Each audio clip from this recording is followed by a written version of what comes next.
welcome to Xbox Unboxed, an Xbox podcast. My name is Potato, and I'm with my good friend and fellow Starborn, Alice. How you doing, Alice?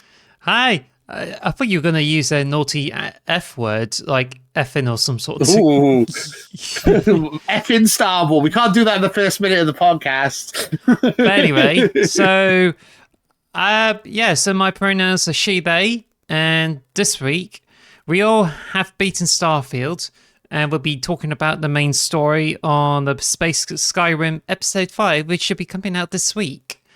But yeah, we're going to have our big spoiler cast episode, episode 5. Yes. So I just wanted to bring that up.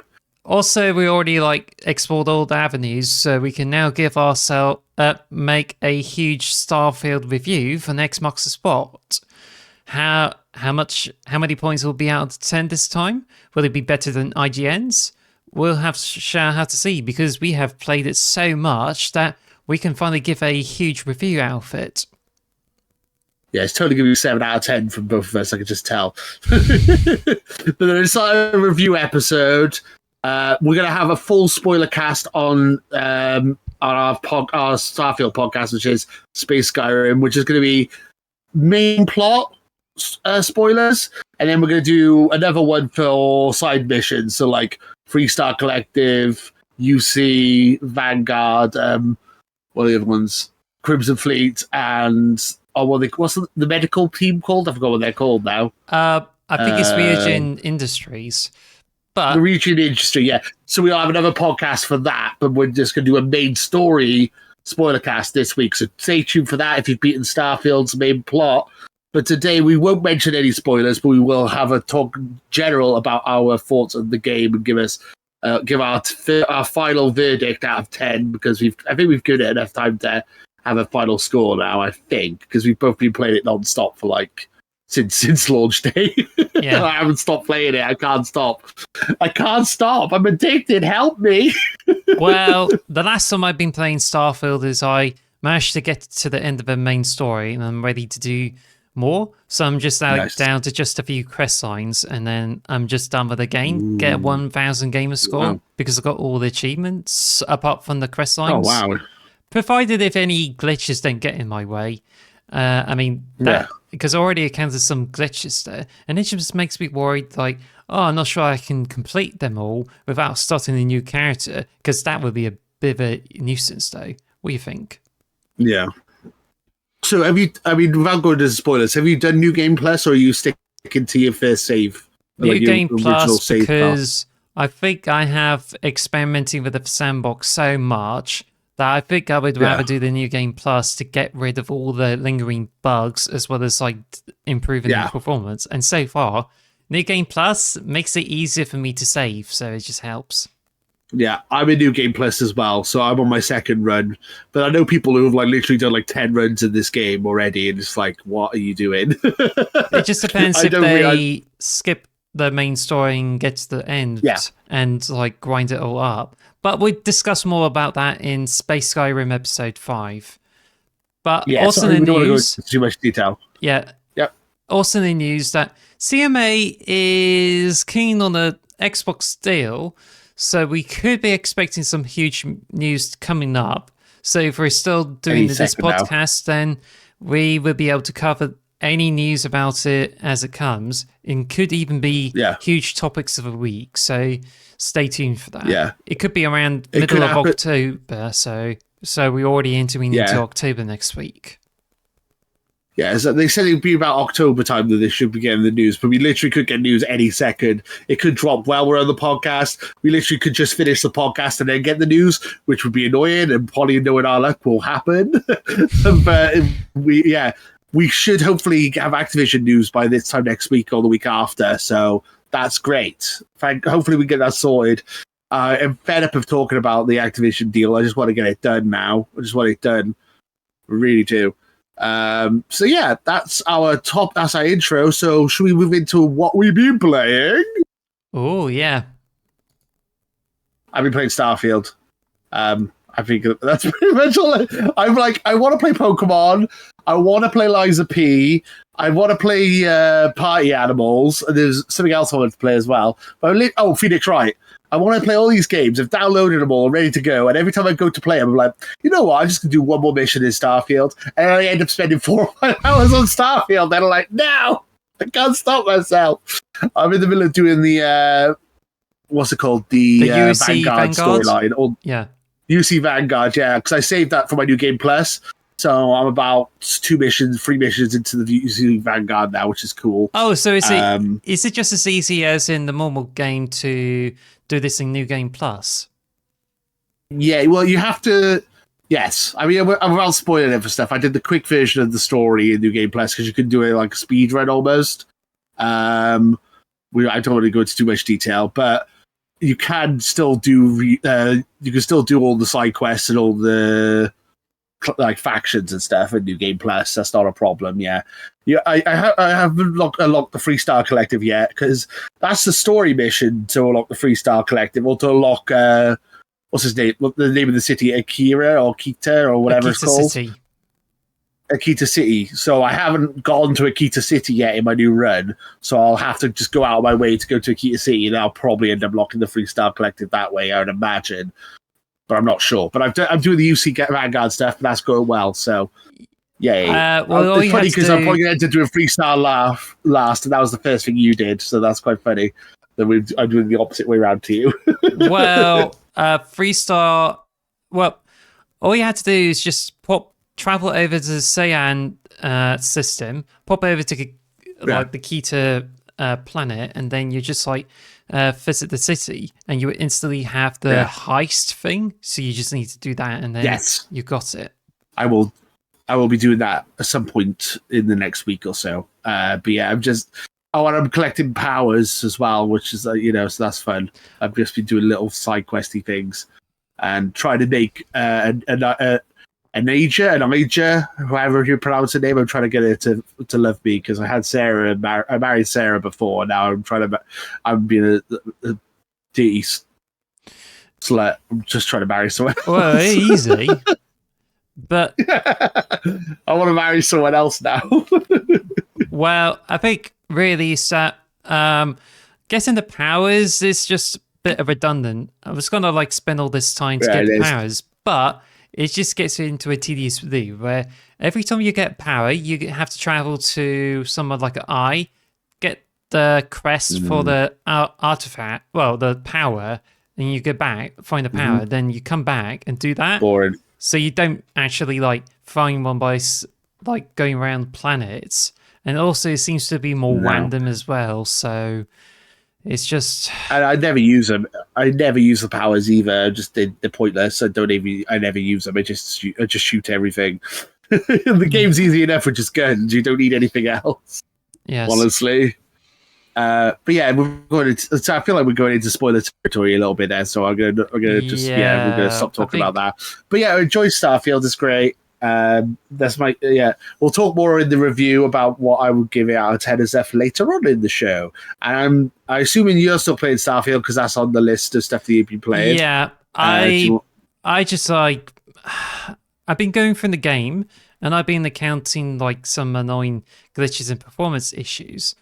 And I was gonna try to continue the UC storyline, and I thought, yeah, you know, I mean, I just feel I just don't want to wait too long and just try to go through the main story. And it's quite loaded. It's got lots of interesting missions, but I managed to reach that ending, and I'm now like in the New Game Plus. So now I have a fresh start to doing any of the UC, Ryujin, and even Crimson Fleet, because I heard there's game-breaking bugs associated with the latter two, or anything like that. Oh, really? So therefore,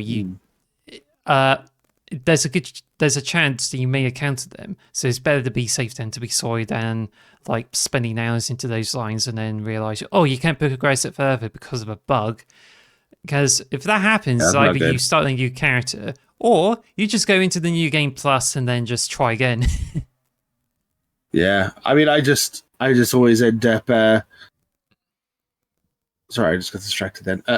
I always end up just. I have older save files. I'll save quite frequently, and I'll go to older save file if I have an issue. So How many save files do you have in the moment? I've lost count, like 20, 30 save files.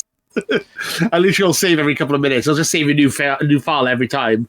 So I've got the max amount of files, I think, because I literally started deleting some of my older files now. Wait a minute, is it? I thought it's like you can have over 300 and somehow the game starts to bug out because you have too many save files. But I don't know whether it's that or the fact that Xbox is too slow to keep up with the save files, which is why, like, once I went into the Xbox Series X, it gives me options like, oh, do you want to continue in the console or you continue in the cloud? And the cloud has got less megabytes than what I got on my console. And it's just like, oh, really? Yeah. I don't know. This is weird. But speaking of which, like, because I completed the game and I'm looking forward to doing a new game plus, I intend to keep a few save files for sandboxing, so I just only kept the ones where before I get into the main story, and then I deleted as many saves as I could just to lighten the load up. So it's now like about 12 saves. That's fair. But speaking of which, I got what? Yes, sorry. I made it so I got a save file from before I went into New Game Plus. So I got an old save file and I got a New Game Plus save file plus a load of like. I save it every couple of minutes, or basically before I do a lockpicking minigame, I always save it. So, like, just so I don't end up wasting lockpicks and stuff like that. Like, is that saves going? Kind of is. Like, if I mess up the lock puzzle, I'll load it. Don't worry. That's what everyone does in Starfield. Because there's definitely a lot of times where I messed up. Like, I accidentally hit the ship and got a bounty, and everyone hates me on the ship. So I just restarted and then do that. Oh, that's fair. Yeah, that's exactly what it's like for me as well. So, but yeah, so you've done all the grindy achievements already then? So you've done all the like collecting all the certain resources and getting to the max level and stuff like that. All level 100, is it? You said you've done all the achievements apart from the story ones. What I was going to say is, recently I brought the saves over to my Xbox version so I can like grind more effectively. But once I did that, I then like explored planets where you had to land on 100 unique planets to get a achievement, and you also have to explore every star system. So I don't know how this affects, but some of the stats do actually carry over between new game pluses. But it definitely resets the progress for all the star systems. So you have to explore them all again. So that's annoying. But which is why I decided to mop up as many achievements as I could. So I just like got all the ones, all 500 organic resources, which currently is programmed in the moment where you had to interact with 500 plants because collecting resources from animals don't count. Oh, well, that's annoying. Yeah. What does that? Do you know if that counts from New Game Plus or not? Like, because the resources I got in the first run count? Yes. Together with. Oh, okay, that's good. It's based on the stats, actually. Resources, locks picked, they carry over. Any skill magazines you picked up, they also carry over. So you can pick those magazines that get up again for an extra boost. So which is quite cool. Nice. But yeah, I think there's a few things where you had to try again for the achievements, like the quest signs. But I think like it took a long time anyway because I did all, but I was going to leave the lockpicks until the next playthrough. But funny enough, the last few missions in this main story has lots of lockable doors that you can lockpick, and that's how I got achievements. I'm obsessed with lockpicking. I'm max level master lockpicker now, so I've got all the achievements for the lockpicking and all that. That's one of the things I do the most in the game. Is like, ooh, it's another safe. I don't know. It could be literally nothing in there. It's like, oh, I'll do a lockpick. Why not? I actually ran out of digipicks for the first time ever today, so I was like, no, I can't open anything. So I had to go buy some more digipicks. It's so annoying to run out. Yeah, I still got a bunch of them. That's until I went New Game Plus, so I had to pick them up again. So, yeah. Anyway, I think we talked about Starfield enough for now. We'll talk about it more in our review, I think. What else have you been playing? Well, I've actually been playing something else. and I've been using my new Switch more, which is good. F-Zero 99, been playing on it, been unlocking colors, and the cool thing is that I don't know if you like red or not. Do you? Yeah, well, the color red. Yeah. Yeah, sure. Why not? Yes. Because if the color red is nice. Because on F-Zero 99, sometimes you get a team battle. So if you're like you have two teams, so you need to like fight and get enough points for either the green or the pink team. And if your team wins, you get a red color for the ship you were competing with. So I got all the red colors for each ship. But it's a bit grindy, and you had to be lucky because you had to do the specific things, like not crashing out for 10 races in a row to get a new pattern. Oh, damn. And I think it's a decals that gives different patterns for your ship. But I've been unlocking like profile pictures and whatnot. And yeah, it's really good. I really enjoy this game, and it feels like a huge HD remaster of F-Zero, which makes me hope like hopefully you can like get a content pack for it where you can have a whole game with HD graphics, just like what they did with Tetris 99, where you get all the modes for a price. That'd be awesome. I would love that. I love F-Zero is like F-Zero GX is like my favorite GameCube game. I'm hoping that they like remaster that at some point, but this one looks fun. I've played a little bit of it. I haven't done as much. I love how like you're really good at grinding games. You're like the master at grinding games because I played it a little bit. I've not unlocked anything for that game, but I enjoyed what I played for it for sure. Yeah, I want to play more of it definitely. I just can't stop myself playing Starfield. Like I've got all these add F-Zero 99 to my list of games I need to play more that I haven't got round to because I've been playing Starfield. Also, Cyberpunk. That's another one I want to play. Like I've literally been dying to play Cyberpunk, but I'm just obsessed with Starfield. I can't stop myself playing it. So I was like, said to myself yesterday, I'll take a day off Starfield and play some other stuff tomorrow on my day off. And then what did I do? Load up Starfield and start playing Starfield again. I can't stop myself. What's wrong with me? I need help. Well, thankfully, thankfully I've been doing better because I've been playing Mega Man X4 as part of a Mega Man X collection. So I just got as far as beating all 8 bosses, and I hope I got all the items. It's the first time I've been playing this because it originally came out of the PlayStation, but you can now get it as part of a Mega Man X Legacy collection, which I got 4 titles for like £6.26. So it's like that's good. About decades ago, Mega Man X4 is like 40 quid or some sort. Now I just got it for like £1.50. So. And also plays well. Nice. The controls are a bit finicky, but it's certainly worth like having a huge blast out of it. Sure, that's awesome. Yeah, I love Mega Man. It's such a good series. It's one of my favorites. I got all the Mega Man collections on my Xbox. I haven't played them as much as I would like, but I got them all as well. So it's good to have. But yeah, should we move on to the news? So yeah, Xbox was at Tokyo Game Show last week. Just after our podcast, they did a live stream, which was like a showcase, which was fun. They had my waifu there, the one from the video before where like the screen froze when I was going, "Oh, she's so cute." Do you remember that from last year? That was a good time. Yeah, she was back, and they were talking about Japanese games. There was some big news. There wasn't like anything mind blowing there, but just wanted to go over them briefly. So the Phoenix Wright collection is finally coming to Xbox, and that's coming to Game Pass. Actually, it's already on Game Pass. I downloaded it earlier. I think it came out today, so that's awesome.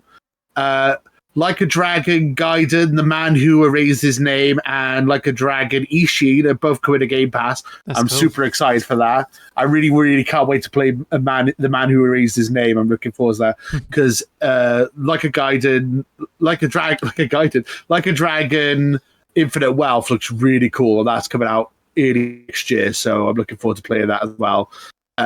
Euden Chronicles 100 Heroes has finally got a release date. That's coming out in April 23rd, 2024. That's the 2D, 3D game, looks like Octopath Traveler and all that. Speaking of Octopath Traveler, that's also coming to Xbox next year. Octopath Traveler 2 is finally coming to Xbox.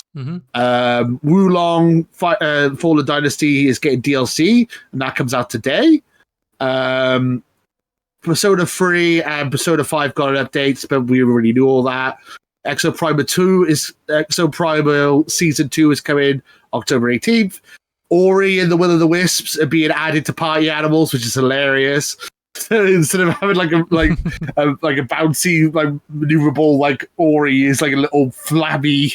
It's hilarious. Yes. And then the news, the end of the show was Hotel Barcelona, which is a 2D hack and slash adventure game, platformer game where you have to, it's like a time loop, and you also got to kill serial killers. It's made by Swery65 and Suda51. So some big names in the gaming industry are coming to Xbox next year with Hotel Barcelona. So basically, a lot of Japanese stuff coming, which is really cool to see. We want Xbox to invest in Japan. We keep saying they should buy Sega. Yeah. But we just love, with Japanese games. Is there anything here that's really jumping out at you? Because for me, it's again all the Like a Dragons, a.k.a. Yakuza games. Some of the big Game Pass is really exciting to me. I'm really looking forward to that. The only thing that caught my interest a bit was Octopath Traveler 2, but I just don't think anything that caught my interest. But I think, being the Phoenix Wright collection, I think I might totally check it out and finally play it, because I think not only is like a huge game, it's also been memed so much. So so I've been checking it out. And it looks really nice and polished. It looks proper, really nice, like the art style and stuff looks really nice on Xbox, like 4K HD.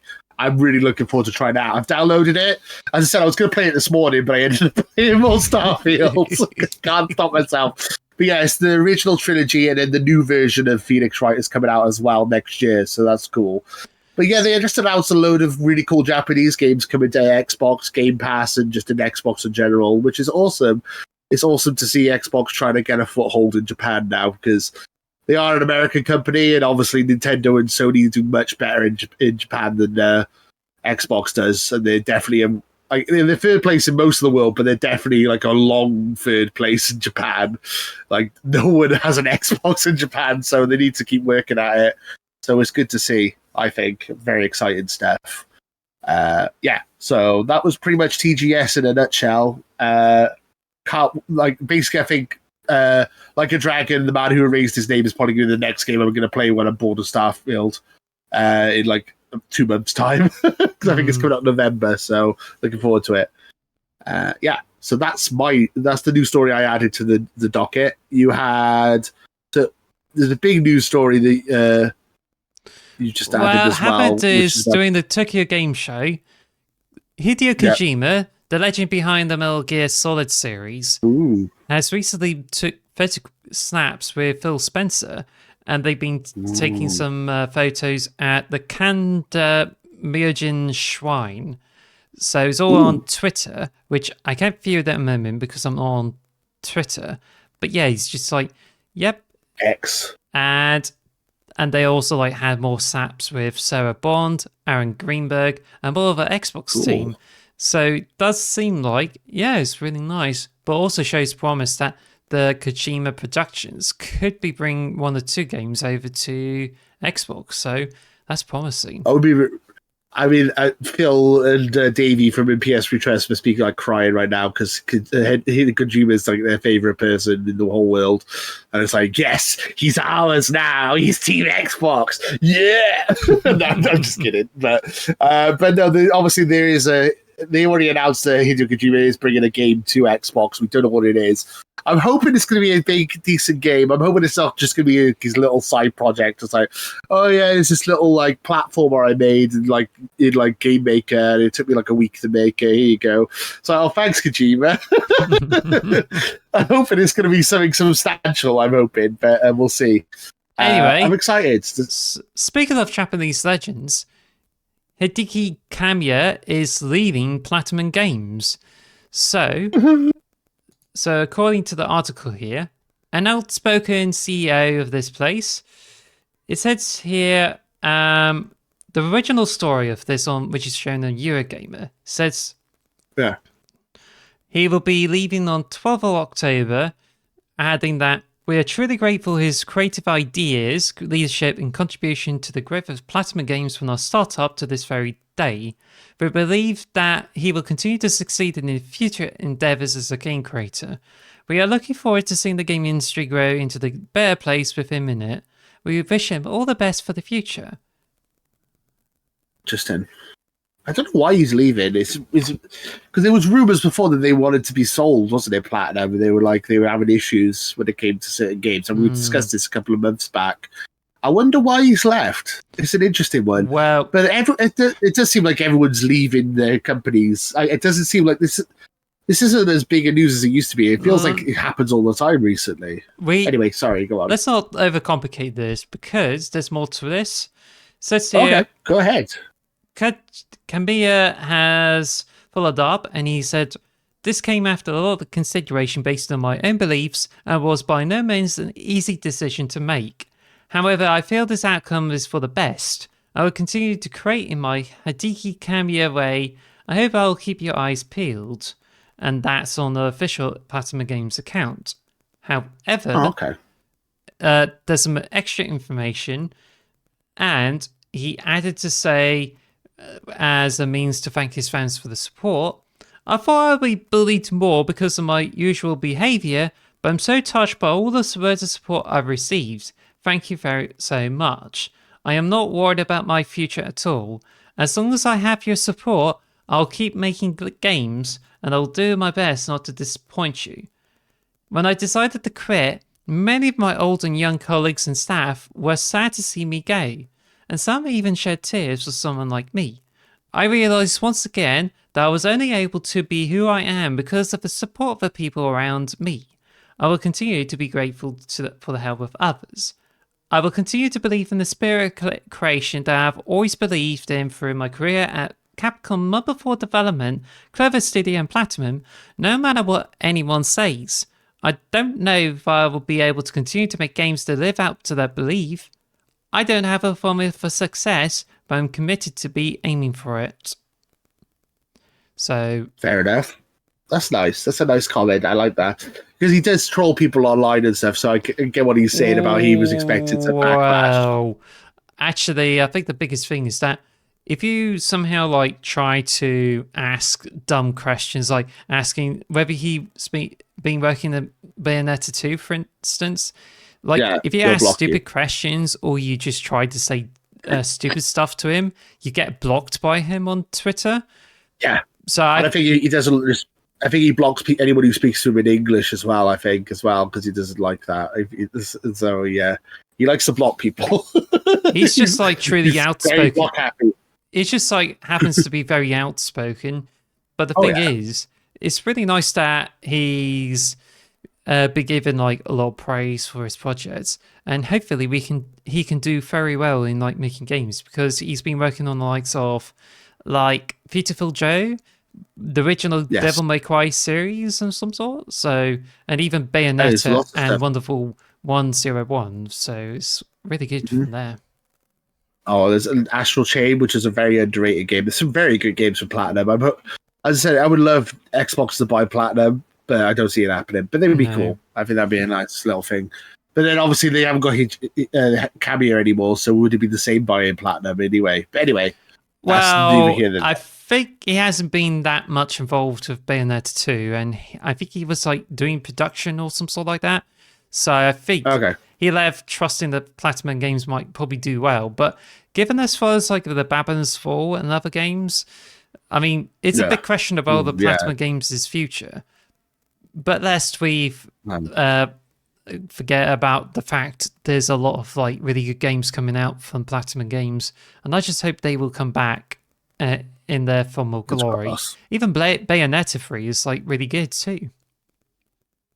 I mean, I was joking around though, but we were saying about Sega and stuff. I do think Platinum would be a really good fit for Xbox because we do need a Japanese developer, and they are a pretty good Japanese developer who are good at action games and stuff.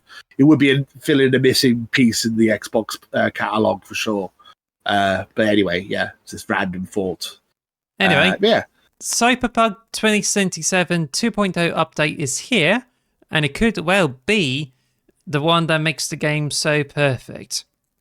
It was released Oh, in conjunction with the downloadable content, which is Phantom Liberty, which is now out now for you to buy in the Xbox Store. So I think it's just actually like doing all those glitch fixes and even adding lots of content and upgrades, which makes the game more perfect in many ways. Which is why that Eurogamer have made a special article to say that Cyberpunk's 2077's 2.0 update is so good, you should consider restarting from scratch. Adding that it's a really how much this centralizes Cyberpunk's gear system. I don't know. It just seems like how they deal with the performance improvements and even fixed a lot of glitches. And it looks like this could be the best time for that. If you haven't checked out the Cyberpunk 2077, might be worth checking it out with or without the Phantom Liberty. Yeah, I mean, I've heard lots of really good positive reviews about this. It's been getting 10s out of 10s, 9s out of 10s. It's been getting very good reviews. The Phantom Liberty stuff's been getting good reviews, and the 2.0 update as well. I've been very tempted to check out Cyberpunk, but again, been stuck in Starfield. But that is like that's on my bucket list of games to play for sure. I never really got that far into Cyberpunk, but I really want to give it another try. It looks really cool. Yeah, I think this would be good for people on like if you're not an Xbox owner, if you're a PlayStation player and you're listening to the podcast, maybe you play Cyberpunk. That might give you like Starfield kind of fix because as you don't have Starfield, it'd be a nice little. Something similar that you could play, which would be really cool. I definitely want to go back and play Cyberpunk for sure. It looks pretty rad, and they fixed a lot of the bugs and stuff which has been plaguing it. They've fixed a lot of the issues that people have had. Idris Elba looks awesome in it. Yeah, I think it looks really fun. If I get it, I'm not going to just play Phantom Liberty. I'm going to literally start from scratch and play the whole game from start to finish. I think I'm going to play the original game through as well. So I'm not going to just buy Phantom Liberty. I think I'm going to play the original. That's what I think a lot of people recommend when I watch reviews and stuff. Is that you should just do a whole new save file with it and just play the whole thing. So we'll see. I think that's pretty cool, though. I think that's pretty rad. Yeah, but speaking of which, of old releases there. Cuphead is getting an exclusive anniversary update for PC and Xbox this week. And the main feature is that it features an art gallery, music player, and behind the scenes video, which gives you the lowdown on the game's development. And it has screenshots of how people did all those things, including the concept art, the music, everything. So I think it's really good for anyone who's still with Cuphead for quite some time. Yeah. I mean, I haven't played Cuphead in ages, but that's pretty cool. That's a pretty cool thing to do. So, yeah, always fixing the games. I wish games wouldn't come out broken, but Cuphead wasn't broken. But I'm just saying in general, it's good to see these games getting fixed, though. So, positive. That's a positive thing. Now, let's get down to the other news. If you go to Design Labs today, you get to have a choice of 4 front plates. Which I think I got rid of the red 4 ones. You can just put in some pearlescent front covers, which includes a shiny chrome star dust field, an aqua shift, a cosmic purple, and a pink pearl effect. So you'll be able to put these on, as well as doing some extra additional changes as well. So, yeah. So I have a personal question for you. Well, it's not personal, but just I have a question for you in general. Last week we were talking about the leak, and there was like this new Xbox controller coming out with haptics and stuff like that. Does that put you off buying a new controller from like Design Labs, knowing that there's a new controller with haptics coming out in the next year or so? No. Does that put you off? No. Okay. I'm not a fan of haptics, so it wouldn't bother me really. I'd buy just whatever. Like this controller, I think is great. And I would buy another one which looks like that personally. But it is interesting to think that we know there's a new controller coming soon, and they've just announced this new Design Labs thing. So it's like it must be difficult to be for Xbox for sure.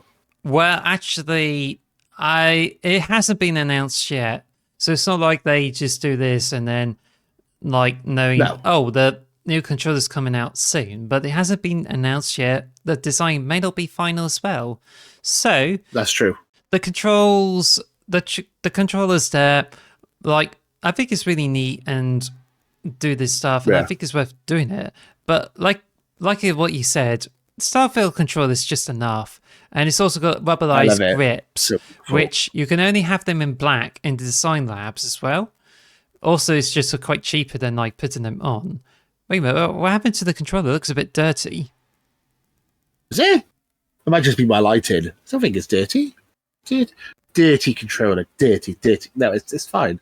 But no, I think I only mentioned this because I was thinking about maybe getting a pro controller at some point, or like, You mean Elite from controller? Design Lab. Elite, yeah, sorry, Elite controller. I was thinking of getting an Elite controller soon because like I had a little bit of money, and I was like, maybe I'll get an Elite controller. But then I'm like, but if there's one coming out with haptics and stuff for the next year, maybe I'll just wait. I don't know. But we'll see. Obviously, they haven't announced it officially. It's not their fault. Like, it was leaked one day, so it's not their fault. It's not something they did on purpose, but it's like, it does make me second think about getting a new controller, that's for sure. Well, mind but it's you, interesting. the haptics could come in the Series C Elite controller, and it could be years before it just happens. So don't hold your hopes up with it too much. Also, That's true. Design Labs, what I have more in concern is the fact there's a bit of rating and dealing with support. And I had one controller for Design Labs, and it broke on me. So I sent it in. I got a refund for it. So I'm not entirely sure if I would go for this again. Like, so far, Starfield controller works really good. The center button is a bit like you had to press it a bit further down to access it. But apart from that, works fine and plays with Starfield very well. So it's perfect. I mean, I've got the one I got with the console, I got the Volt Green controller, and I got the Starfield controller. I've got 3 controllers, and they never play multiplayer on the same console. I don't really need a new controller, but it's just an interesting thought process. I think I am tempted by these new designs. They look pretty rad, but I'm quite happy with what I've got at the moment, so we will see. But speaking of which, Starfield has been patched for the latest update, which is 1.7.33. It's a second patch where the first one is a hot fix, but this one actually does a few fixes to the glitches there. But the biggest difference is that the chest glitches in this game are gone. Because in the game you can like glitch through like some of the ground or even access chests from underneath the ground in Akita City. I didn't know that. and what they did is like they turned the chests invisible without any collision solids, which means you cannot interact with those chests and grab free ammo or even free credits anymore. So that's annoying. So therefore you can't like grind any money. But ironically, they didn't fix any quest bugs, especially the Crimson Fleet. You can still like put any like I think it was perk related ship parts without ship design.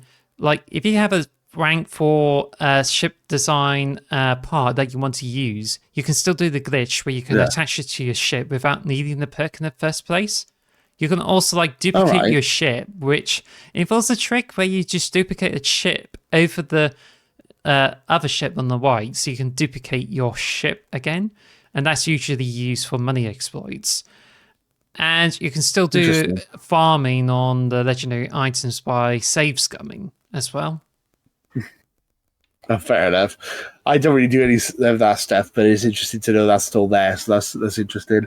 So I'm keep going. There's more on here, is there? Yeah, I think there's a few like fixes there. So basically, I can go through some of them. Is that it fixed the issue where star stations would be labeled as a player-owned ship. It addressed the issue that allowed for the vendor's full inventory to be accessible. And it also improved like graphics to do upscaling with the AMD CPUs. And also resolved the issue that caused photosensitivity issues when scrolling through the inventory menu, which is a bit ironic because there's seriously still a lack of like accessibility options as well. But it did fix the hand scanner, which I forgot to put in. But after I went into the New Game Plus, it's really smooth. No hangs up or pauses when you access the scanner. And it's like, yeah, it's great. Fair enough.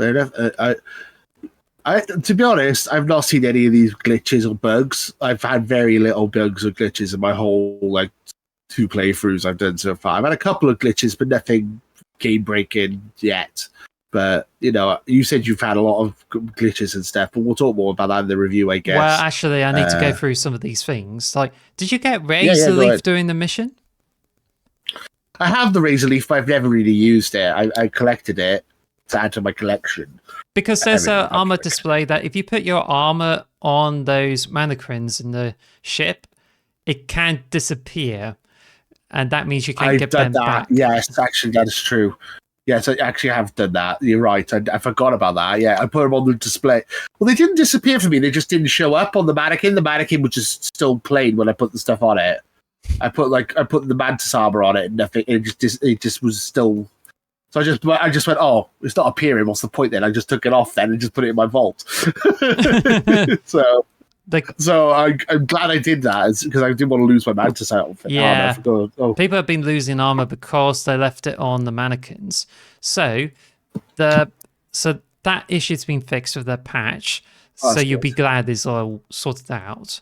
Also, it says about like the companion locations, which should be able to update properly. And this is something I find a bit vague. Like it says it, like according to this thing, is that it says the location of the companions should be properly updated. However, it did not fix the Samco misplacement in the residential district of Starfield. And I think I mentioned this in like Space Skyrim. When I had this update, I just came over and like, every time I reload the save, Samco still disappears. And he always appears when I go to the residential district if I have him as a companion. But I don't know whether this happens after the patch or before the patch, but whenever I interact with the residential district train, it causes the game to pause for a few seconds before I can access the menu. So I think this is like, you see the meme video where Samco gets left behind on the train? That was funny. Yes, I saw. And then you just realize it's just like that what causes a huge glitch that persisted throughout all my saves, and the patch didn't even fix it. So, I mean, I definitely caught that moment, and I didn't realize it would have broken a game like that. So it was just bad. Wow, that's amazing. God. I don't know how that would have happened. I don't understand that because I was saying to you in Space Skyrim, Space Skyrim's our podcast, if people didn't realize, because it just sounds like we're being confused. But when I was saying before, like, I jumped off a bridge and then Sarah like spawned next to me like 10 seconds later. So it's like, I don't understand how you could possibly lose it. I mean, like, I can speed away, like fly away really fast, and they'll still catch up to me eventually. So yeah, it's weird to me that, but it's interesting you mention that because when I was like going for the storage boxes to collect more neodymium, Samco's like trying to follow me.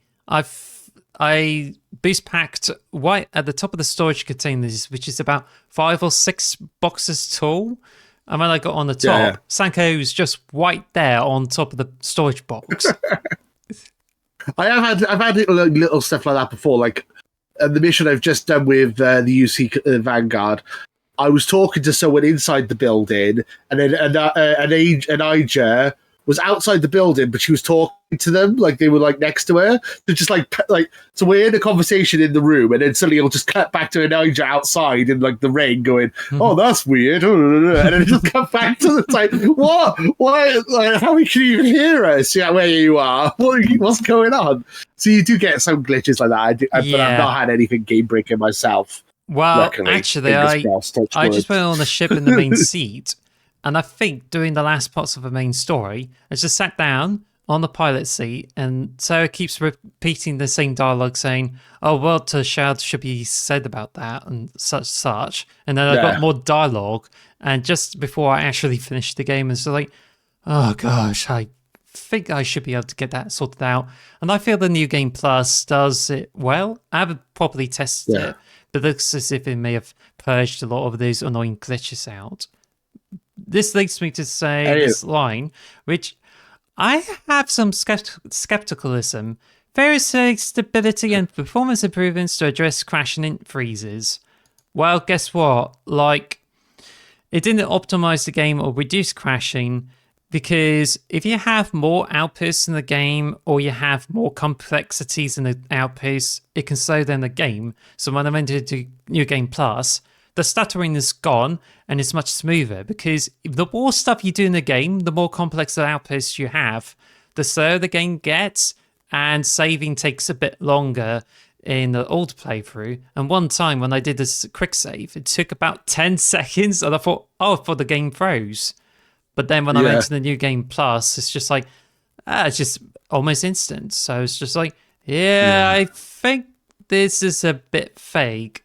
Also, it's just like, I think also, I don't want to blame you, but you get all these glitches because you've like farmed like ridiculous amount of materials. You got like, these massive farms that are like taking up like your level, like so much farming, like materials and stuff. So that kind of slowed your game down as well, which I think they don't intend people to do as much as you did. Well, in general. Well, that's the thing, because there's a build limit, and you can reach the end of the build limit. But one of the outposts, which I put loads of storage boxes in, which is about 20 by 10, one for iron, one for aluminium, and I also got another resource there in those boxes. And the build limit is 33%. But because it deals with all these resources and sorts them out into those boxes, it can slow down the game. And whenever I access the inventory anywhere in that outpost, it's fine anywhere else, but it will pause the game for a few seconds before you can return to action. And that's the thing. Yeah, so as I said, I haven't had those glitches, but then I'm going to be doing these because I want to get 1,000 gamer score as well. So I'm going to be doing these type of farms soon. So I imagine I'll probably be seeing these kind of glitches at some point. I'll also have to find that guide that you've followed so I can do it myself. I also had a crash when, like, I had a game crash after the patch, and that's when I returned to quit to the main menu of Starfield, so I can like quit the game. And it crashed while I was looking for the load save games. The games are fine, touch wood, but yeah, it did crash like once after the patch. So I just feel like they haven't actually covered all the bases to do with like the stability or the crashes with it. So yeah. Yeah. Should we move on? If there's any more we wanted to discuss about that, or should we move on to the next topic? So, Fantasy League. You're still dominating, 189 points. I have 92, and PlayStation guys are in 79 points. Yeah, I don't think I'm going to be able to catch you. I think you're way too far in the lead now. I don't think there's any way I'm going to catch you. You got 189, I got 92. I've still got a good couple of games to go, but I'm going to need these to all be like Game of the Year contenders for me to have any chance of catching you, I think. Starfield is like a huge game for you, but the actual big games are Street Fighter 6, surprise, and Legend of Zelda. But you did have something like Resident Evil 4 Remake, and it seems to be the Resident Evil 4 Remake's my best game on the records, yeah. Yes. It's much I enjoyed Resident Evil 4. I thought it was a great game. I still think Starfield's a better game, but there you go. Metacritic says it's not, so what do I know, all right? Yeah. So yeah, Metacritic, yeah, I only got 16 points for Starfield, which is a bit disappointing. I thought I would have got more than that. I was expecting it to be in the 90s. Very disappointing. It should be a higher rating than that. I think it's very well. We'll discuss it more when we're rating the game ourselves, but I think that's a bit low personally. But there you go. Just also, you counterpicked Mortal Kombat 1, and you got minus 15 points for it. Yeah, that was a bad call. I just didn't think it was coming out this year. That was my whole strategy. Yeah, I'm screwed, aren't I? Let's be fair. I'm just gonna hope that Assassin's Creed Mirage is really good for you, so that you lose loads of points on that as well. Because that's your counter pick. That's your counter pick is Assassin's Creed Mirage. Also, you haven't updated that, though, I think you also haven't updated the Sony one because there's Helldivers 2 and it's not coming out in 2024. So I don't know if you're whether you're not being generous or not, whether you leave that there because it's been there for like a few weeks. I forgot. I didn't check. I didn't know that was I didn't actually know that. I thought it was still coming out this year. Are you sure Helldivers is coming out next year? I thought it was coming out this year. Yeah, it does say not released this year. You're right. Okay, I'll sort that out later. I'll ask the guys if they want to add anything to their collection of games. I didn't realize that. That's not something I've done like maliciously. I thought it was still coming out this year. Okay, because I control their game as well, so I'll have to ask them if there's any game they want to add to the slate. But I think they pretty much got they've still got Marvel Spider-Man to come out and Assassin's Creed, so they've still got a chance of coming back and winning it. But they are in third place at the moment for sure. But you're way out in front. I've got a good couple of games still to go, but I'm gonna need a really good run of form here. I've got Forza, City Skylines, SteamWorld Build, Alan Wake 2, Persona 5 Tactica, Football Manager 2024, Super Mario Wonder, Super Mario RPG, and Lords of the Fallen. I need all of them to come through with good points, or I'm gonna be screwed. If any of them are like a flop, that's it. I'm done. I think I'm like 100 points behind you already. I need a big rush of games here.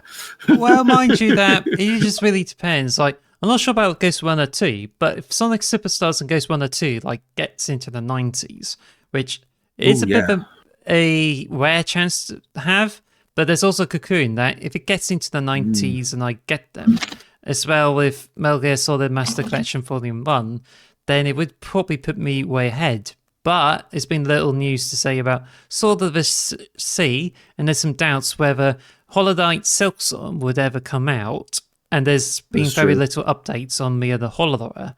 So it's just whether how soon they will be able to announce these games to be coming out this year. I think I do have a chance looking at that, actually, because the Metal Gear Solid Collection, there's a lot of rumors that the Switch version is awful, so hopefully the Xbox version's going to be good, but you never know. And then Sonic is always a bit of hit and miss. You never know what you're going to get with Sonic. You never know. It might be a really good game, though. I hope it'll be good because it's coming out the same day as Mario. So the only thing about the Switch port is that physical copies, you still have to download the game, so it's a bit pointless. Yeah. That's the main thing I heard about the Switch port of Metal Gear Solid. Well, the Metal Gear Solid Switch port, apparently, it's literally the PS2 version. It's not even the HD remaster. So it's like literally you're playing. Okay. So it's like that. It's not even HD. Apparently, it's like proper, and it's like they haven't fixed it. They haven't polished it up at all, which is really disappointing. So I'm not getting it on Switch because I was basically having a dilemma if I wanted to buy it on Switch or if I wanted to buy it on Xbox. Essentially, did I want to play it on the Move or did I want to play it in 4K? So I've decided to get it on my Xbox because I love Metal Gear Solid. That game's so good. Anyway. So that's the Fantasy League. Is there anything else we want to discuss in the Fantasy League, or should we move on to our topic of the show? Topic of the show. It is time for our Starfield Ultimate Review. So finally, a review. We're going to talk about our likes, dislikes, and we're going to give it our 10-point. We're going to use our traditional X marks the box 10-point scale, where we do not have half numbers, we only have full numbers. But because there's two of us, we can still get half numbers in the end, because if I say 1 and you say 5, it'd be a 3. Or you know what I mean? Like we take the aggregate between both of us, and that's our score. So there you go. That's how it works. Well, mind you, we're already like 1 hour into this whole thing, and I didn't realize news takes up so much time. But we can finally dedicate a huge section of the podcast to review the entire game, because for us, both of us has been like we already spent about over 100 hours in this game, where we beaten the main story. we did one or two faction quest signs. Like for me, for instance, I did a 3-star collective quest line, and we also been doing side missions. I did a lot of cargo works, and even did a few other things like shipbuilding. So we should be able to give it a nice thorough review of this whole game as Xbox fans, as huge players as well, because other people have said they have spent hours on it, but they just did nitpicking and said what they like about it. Also, me and you, we kind of did different things. We went different ways in our game for sure. I did the Crimson Fleet, you did the 3-star collective, you did base building, I did the main plot more, and like stuff like that. We both went different routes, we did different things. So I think together, we literally cover the entire game pretty much. We both did lots of different things, and we both like got different things out of it. We both enjoyed it for different reasons. So I think that's pretty cool that we're both very different when it comes to our reviews, I think, which would be interesting to hear what you think about certain things. So should we start off with what did we like about the game? So would you like to... This? I haven't, so let you go first. I actually like... Well, I suppose, I think I would go first. So, okay. Starfield, at the moment, is a Bethesda game that pretty much like takes you to space, and it has, well, I mean, you could say this is unique for having a sci-fi theme and involves space exploration. And I think it's more of a Frankenstein of the kinds of things like elites, planet exploration, armor cores, shipbuilding mechanics. And there's even lots of board features from like Fallout 4 and Skyrim, which puts them all together into this like one huge game. And it was supposed to be Bethesda's like biggest achievement. And so far, there's some parts of it that actually like works. Like you still get the usual side quests, you get to interact with people, and you also get to visit cities. But you also have like plenty of extra land because you get to explore 120 star systems, each with so many different planets with different resources. So how it works is just go into like, there's some like landmarks which you can visit, and you can like get to explore facilities. But the cool thing is that you can put a landing pad anywhere where you can most likely find a particular kind of resource and go in the biome. And you just fall in and you collect the resources, and the only difference is like how randomly it generates with structures, caves, everything. So it's just like the Skyrim map, only you have more random things in it. So I think it's just like adds to this whole fun of exploration and being able to explore structures. Also, I think they seem to offer quite a bunch for the whole game, and I think that's really cool. Like, shipbuilding, I enjoy it. It's like you attach parts and you have a lot of customization. And I do enjoy like lots of really interesting parts with it. So I built like about a few of the ships, and it just allows for creativity. The only issues I have is that building ships is expensive. Like Bethesda did say that shipbuilding is a late game content. And I think it just proves that you need loads of funds in order to get the best ship built, but you can still like have best weapons for less and still destroy ships in space. But I think it's just like, it's pretty cool. You can like get loads of money and you can get the best ships. But there's also problems that you can't control like how you just open up doors on the HABs. Because if you put the HABs together, sometimes you get doors in unexpected places, which means if you put like 3 HABs together and you're hoping the front doors will be like pointed to each other, one of them has the back doors pointing to one of the hubs, and it just ends up turning into a maze. And this is a bit of a mathematical understanding on how you can do this, which I ended up like adding the hallways from the Hope Tech shop, which I added to some of the parts of the ship, so it's easy to get to the wings instead of like having to go around the back and access the HABs on one of the sides of my ship. So I think that's just a bit annoying. Also, I found the combat to be like really interesting. Like I can shoot. Yeah. It's just a refined gameplay and feels better than Fallout. and it even comes with like boost packs, lots of looting, and it's really fun to like get rid of enemies. Plus, the upgrades for it is just what really expands the enjoyment of the game.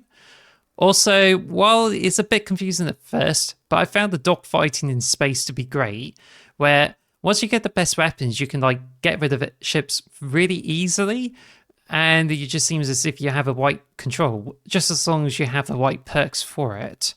But yeah, story, it's a bit immy, but I think it does have an interesting ending to the main story, and I think there's some like really interesting missions, and there's some story.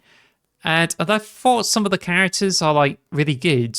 So I just think it's just really good. Also, it's just so addictive that I played into the morning, like 5 o'clock the morning. It is rare for any game for me to put me into this state. So do you have anything to add with these?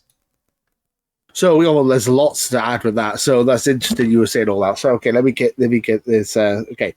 So I've literally just made my spaceship called the Meatball Seb, which I sent you a picture of. It looks like a giant meatball Seb. It's like giant, and it's like 3 stories high with multiple hubs, and it's literally like a maze trying to get through it, trying to get to the cockpit. It is annoying.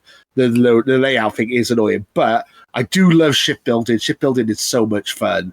I absolutely adore. I can spend hours just building ships. I really can. But yeah, it's like so. There's so much you just covered. So, okay, let me just go through it. So, I love the story. I love the setting. I love the world. I think all of it is great. I love the NASA punk art style. I like the lore and the world and the settings. I like the companions. I think Sarah's great. I think Anija's great.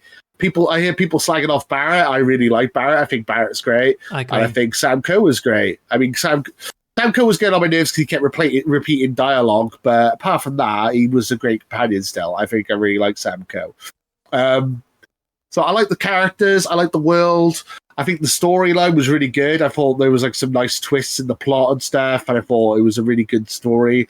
And this is like the first Bethesda game I've ever finished, and that's probably maybe why. I mean, like, I was going to say this in my review as well, is that I go, oh, I love the Crimson Fleet, and people will go, oh, have you played the Dark Brotherhood in the Oblivion? I'm like, no, I haven't. But for me, this is my Dark Brotherhood. This is the one I'm going to relate to going forward. It's like, so I guess if it's derivative to some people or repetitive to some people, it's not to me, because this is my first Bethesda game that I really got into. I've always played Skyrim and stuff, but I've never got this far into it. This is my favorite Bethesda game. I adore it. I can't stop playing it. There's not really.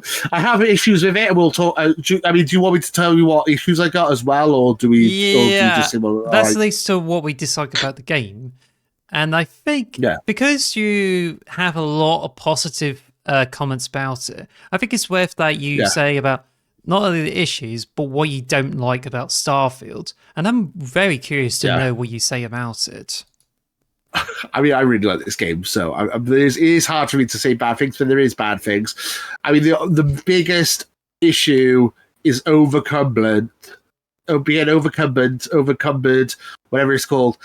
That is such a pain in the ass, and it's still annoying even to the end of the game now. I'm just like, why is this a thing? It's so annoying. I've maxed out the level of like carrying items. I always have a companion with me, and I always end up putting all my stuff on my companion. Like, yeah, you carry this shit. You take all my crap. I don't want it. And then I'll just put it on my ship, and then it's like, I made the ship have, like, when I made the Nakamura ship, I would have as much cargo storage as I possibly can, and I would still run out of cargo storage. I'm like, why? It's so annoying. I hate it. Like, you can have they have an infinite bloody vault in your house, and you have an infinite vault downstairs in the basement of the lodge. Why can't you have that on your ship or on your person? I don't understand. It's so annoying. That's my biggest complaint of the whole game, is literally the inventory system is so bloody annoying. Because especially, like, I want to do base building, but I'm like, but then I'm going to have like another 100 iron, and I'm going to have to find somewhere to put it all. And I'm like, I can't be bothered. It's too much effort to get all. I was like with New Game Plus, I'm like, you know what? I'm going to do New Game Plus, and then I don't have to worry about any of these bases I set up before. I'll just get rid of them. They'll be gone, and I don't have to think about them ever again. That is like literally is the biggest complaint is the overcumbered the storage. I think that stuff is really, really annoying, and they need to fix that. What else do I not like? Well, I think that's like the main thing. I may have to add that. What if you get go on. Sorry to be rude, but what if I told you that in Fallout 4 you should be able to have an unlimited storage in any outpost? What would you say about that? Well, yeah. I mean, is that true? Is that in Fallout 4? I'll go look that up for you because I don't want to say this. If that's the case, if that is the case, then yeah. Like, why isn't that on a thing in Starfield? Like, why can't I have that? Yeah, like the safe I have in my house. Why can't I have like one of those in every one of my outposts? And would it just be so much more convenient? And it's just like, yeah, like I want to build stuff with materials, but I'm like, oh, where did I leave it? Which box did I leave it in? Did I leave it on this planet? Like 6 solar systems away. I'm like, oh, I can't be bothered to go all that way to get my iron. I'll just buy some more iron. Like that kind of stuff annoys me. That's my main complaint. Obviously, it can be a little buggy at times, but I'm not that bad when it comes to bugs. I've seen a lot worse. Well, I think it's a bit. Sorry, I just looked it up, and I think whenever I looked for Fallout 4, it just comes up with Starfield. I'm like, oh, come on, Google. But then, so yeah, it says here, one of the people did say, and that's a different post, mind you, when I found it out from another Reddit post. It says here, in Fallout 4, your settlement workbench has unlimited storage because that's what you build from. In Starfield, there's 2 unlimited storage chests in a lodge, so Bethesda clearly knows players need this. So it does seem as if I think the Fallout 4 uses settlements. Yeah, I think that's It's just yeah. Why just in the lodge? That's the annoying thing. Also would be a good thing is that if you could favorite locations you've been to or something. So basically, there's this mission where this guy is trying to save a tree. You've done that mission. Yes. I haven't done that mission. That's in New Atlantis. I keep that mission just so I could go back to New Atlantis and fast travel back to New Atlantis without having to go through all the maps. I literally keep that activity just so I could do that. It'd be nice if you could just have favorite locations: New Atlantis, Mars, Neon, blah blah blah. It's otherwise I'm just gonna have to Google it or just keep a mission to do. Just keep a mission that I know I'm never going to complete, just so I can fast travel to that location, just so it's on my mission list. That's literally what I do. That is another annoying thing. So those are my 2 main annoyances. Apart from that, I really like the game. I think it's really cool. I think there's not enough to do in space as well. When you're in your spaceship, there's dogfighting and there's you can destroy asteroids and there's a couple of derelict ships and stuff. But it'd be nice if you could just explore space and just go off on an adventure. It's oh, I'm gonna go to that planet over there and just fly over there and see if I can come across anything on the way. It's it feels like each area is blocked off. Here's a chunk. This is your space for this area, and then you can fast travel to other places. I think that would be nicer if they had a bit more to do in space. But those are my main complaints. Apart from that, love the game. It's not perfect, but no game is. And hopefully there's things they can fix with patches and DLC. Fingers crossed. Well, I have a bunch to say about this game. What are the go ahead. Issues with it? And there's quite a list. But first of all, oh god, it's interesting you brought up encumbrance, and I just feel it's not that much of a big deal. It's just annoying because at the beginning, you can just carry as much stuff as you can. So literally use yourself has an infinite storage.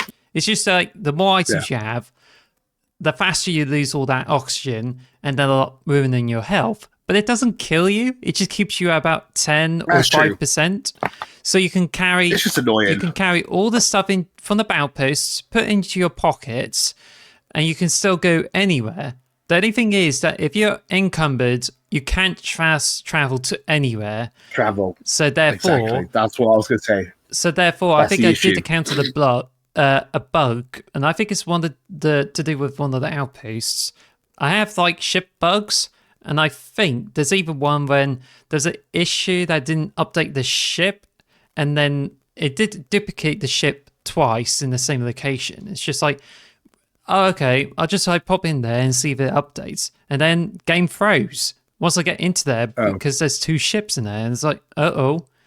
But the point is, whenever my ship like gets invisible after I went through a buggy outpost, and all I have to do is land on it and not outside. Outside gets around this issue.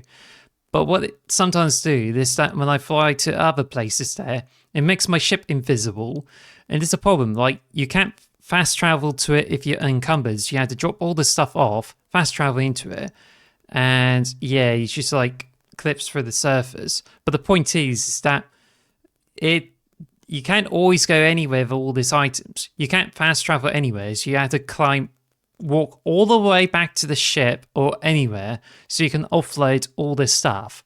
Also, I definitely agree with like you keep running out of stuff, and you'll often have to go back to the lodge every time to not only put a lot of the stuff into the chest in your bedroom, but also the chest that's in the research lab. Yeah, and that's cool. But it's also annoying that it doesn't connect to your ship. You have to carry it in your inventory all the time, and then you just offload it in the storage there. Also, when you begin the game, which I did notice is a huge issue, is that you start with 135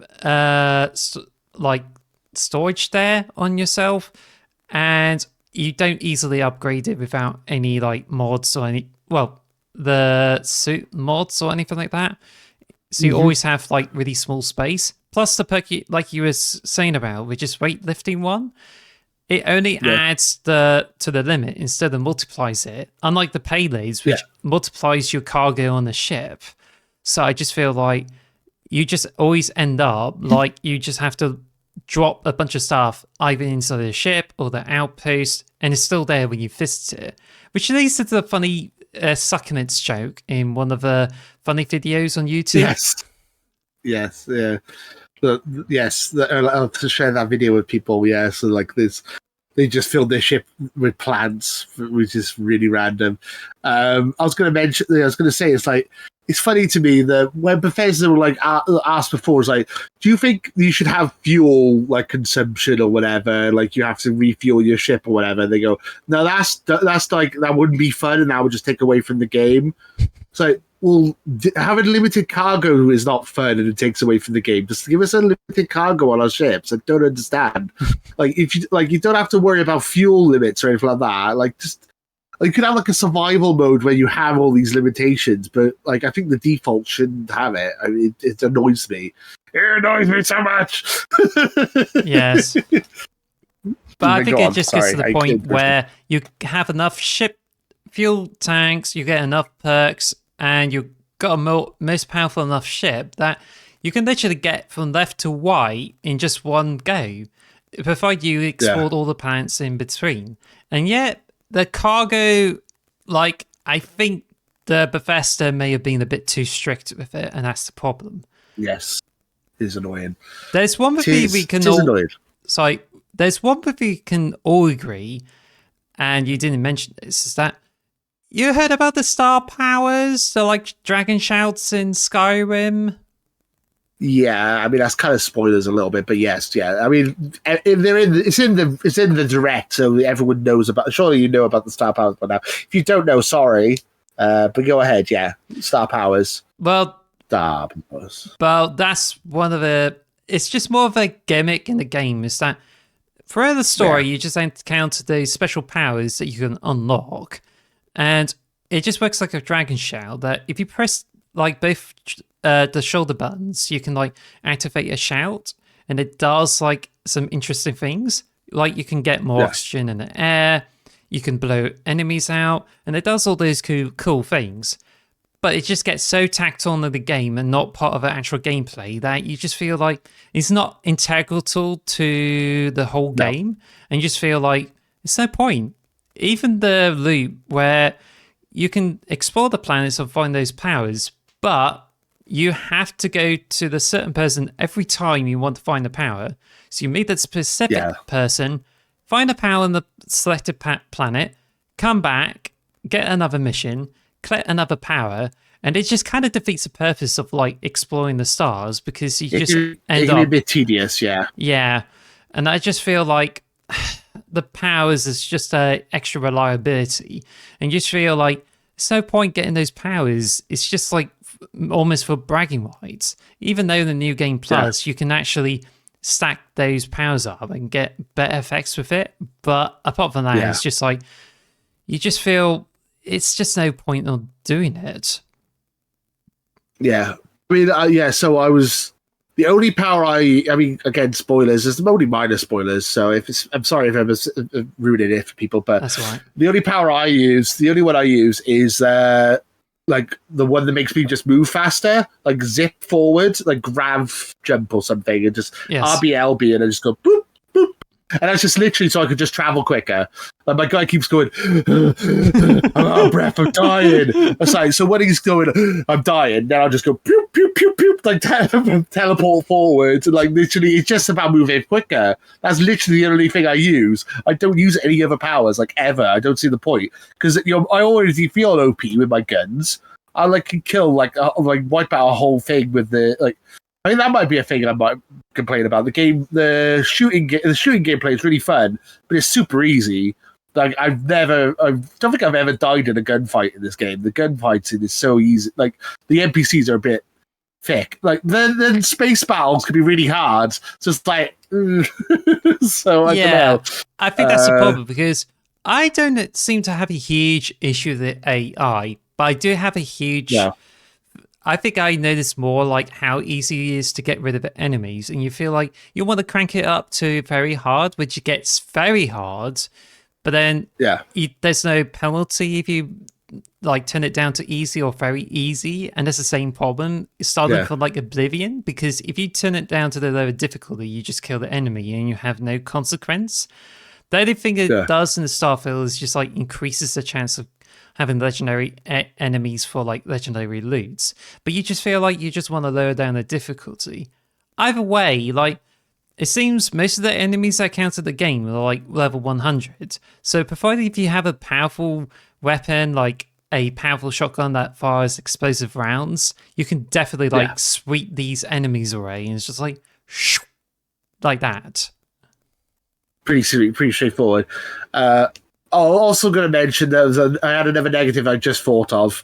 Well, maybe it's not a negative for you because you've already done it all already, but there's a lot of farmy achievements. But the achievement list itself isn't too bad. There's some achievements in like there's some games where you get achievements which are literally impossible, like complete New Game Plus 200 times and reach level 5,000 or whatever. But the achievements are pretty achievable, but there are some bad ones, like getting 500 biological samples or whatever. I know what you mean. Like, there's some grindy achievements in this game, which is a bit annoying. You can get, like, if you mine the materials where, oh gosh, that might be a bit sneezy, but... Sorry. But yeah, no, that's all right. No need to apologize. But I know what you mean. There's inorganic resources which you basically like mine the stones. You don't do this from like outpost farming, but if you just mine the stones, you find them on planets. You get resources there which contributes towards 500. Sometimes you get 2, sometimes you get 1. But there's also the organic resources, and this one's that hasn't been programmed properly, as I said earlier in the podcast. Is that you have to interact with 500 plants instead of actually getting resources from them or even from the animals. You just have to interact with 500 plants. But there's even one achievement where you had to land on 100 planets. And there's a bit like risky because if you land on so many planets, you have so much information to put in a save, which slows down saving. Also, you have to visit 120 systems, and some of the systems are like overlapping with others because they're so close to each other, and it just makes it very difficult to track. Like once I'm down to like 1 or 2 planets before I unlock achievement, I literally have to go through each and every star to see if any one of them got scanned and it shows that I've visited the planet. And I just feel like it just tries to push for things like it's achievements in themselves, but it just gets really like tedious or dull or some sort. With that one, you do know that the stars that are brighter you've been to, and if the stars are dimmer you haven't been there. And the red if you haven't. I think they're red if you can't reach them. I don't know why they're red. I haven't figured that one out yet. But yeah, you can tell which ones you haven't been to, but it's difficult sometimes because of the brightness. It's not that. It's a quite subtle. I had this problem too, of course. But yeah, I think it's just like, I think it's just a nuisance there. Now I just had to go through the long list of what I dislike about the game, and I think we've already gone through like a bunch there. So, sorry, this might be a good break for you to like settle down and settle your throat, because I'm gonna go through a whole lot of it. So, the outposts, as I was saying about the powers, the outposts are supposed to be like really cool. Like you can build an outpost on any planet, and you can like farm resources from the ground, and you can get some like extra bits so you can use for crafting. But honestly, like it's just like outposts doesn't have as much of a purpose. Like you can build farms for like plants and animals, and you can farm them, but it just feels like you can get much of the resources from shops, and you can use it to create new meds and new weapons, mods for your weapons, and as well as your spacesuit. And you can only get those resources from the shop. So it kind of like diminishes the point of like outposts. Also, the outposts are like a downgrade from the outposts you build. And I think it's actually the settlements or some sort from Fallout 4. So it's just like, it's just being watered down. Then you can like only build them for like building homes out of them for role play, but people have been using them to do farms with it, and I think it's when the game goes into bottlenecks, because it uses the output links that if you have a refinery, you can link it up to a storage box so it can store more resources, and then you can transfer them into transfer containers, so that way it just makes it easier for you to deal with them. Output links is just a bit tedious because it treats that storage container as a separate thing, which means you stack them up, but you have to do the tedious thing. You do the output link to get the snake ray towards all of them, and it's not very intuitive. I even thought I put the output links from the refinery to each and every box, but it's more efficient to link them all up. But it causes them to have them all managed at once and not treat them as a single object, which is why that because it has to deal with every box, having too many of those storage boxes will slow the game down. And that's the cost of like, if you're doing this XP farm where you craft and you'll also like do several things to, like you can mass produce those objects for XP, there's a caveat to it where having too much of that stuff to store those resources can slow the game down, and it's not that great. Also, I found more bugs with outposts as well as like performance issues with them than any other game. And it almost makes me feel like, I just feel like there's no point going to the outposts. Like you can, like even if you're not trying to overcomplicate these ones, you can have many outposts, but it still gives the game more time to manage them all. Also, I found the problem that if you put too many cargo links, it will make your game stutter, because instead of doing some simple calculations, it tries to run that white in the background, which is why when I put 3 outposts, 3 cargo links that are inter-system, it slows the game down like every 30 seconds, and it's just a bit of a nuisance, which is why it's better if you're not using them to farm resources, you can disable the links and just leave them alone. But either way, it's not optimized. It's a bit buggy because sometimes I have to reload the save to access the workbench, And also, I ran into the issue with the shipbuilder where one outpost, it doesn't always redirect the ship there because it's too close to the landing bay. And one time, like, I put one of the shipbuilders and I did a mistake, and it causes, like, if, like, most of the time you land your ship there, when you go out of it, it either, like, attaches some of the ship bits over it, or you just make your ship invisible. Which just leads to this one serious bug that if you fast travel to the invisible ship and like, it's stuck underneath the ground, but if you exit a ship, you just slip through into the void and it will be known as Outpost Template. And it's just like, it's just feels a bit game breaking unless you have some way to fast travel. But thankfully, you can't be encumbered with that. So it's just like, you can just fast travel out of it. So it's just easy enough. I have a question. Well, I have a question for you. So, when it comes to farming and building up all these outposts and stuff, would you recommend people do this after they complete the main story, or maybe do it before, or just do the main story, do the outpost, and then do a new game plus and do everything else? Like, because do you think this might cause like game breaking glitches and stuff? Do you think this might be something worth doing, maybe on a different save file, or on a as I said, or just do a new, or getting all the farming done, get all the achievements, and then do a new game plus run without all the I know what you mean, and I feel these scenarios are separate because it doesn't like cause them to like slow down, but it just really depends, because if you landed in too many planets with more landing pads, could increase the time of your saving. It could be for seconds. Outposts deals with a lot of processing in the background, which may affect your gaming performance. But quest bugs, you may encounter them with or without the outposts. So it's a bit multifaceted the way you describe them. But I think to answer your question, that really depends on people. Like, if they like to sandbox and get to higher levels, then once you get to the new game plus, it'll clear all the them out. And if you gained high levels, it carries over. So you have the best of both worlds with that. And I feel this is the right decision for me when I did the new game plus. But otherwise, if you're sticking it to the same playthrough, you just have to deal with those performance issues. And that's a disadvantage of having to do farms on the outposts. So I think when it comes to farming these achievements, for me personally, I'm going to try and beat all the side quests, like all the faction quests and all that, and then I'll do the farming last. Personally, I think that's what I'll probably do.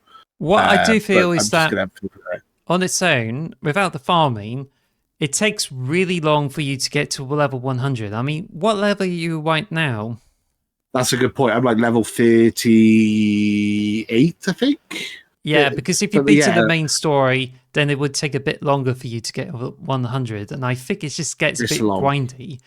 Also, there's an issue that vendors don't have enough money, and there's no perks that can increase it. So you can like have to do multiple loops, sell all this loot, and they do the loop. Like, I had to go through like lots of waiting, lots of loops, just to get like, extra money, and it's just so tedious.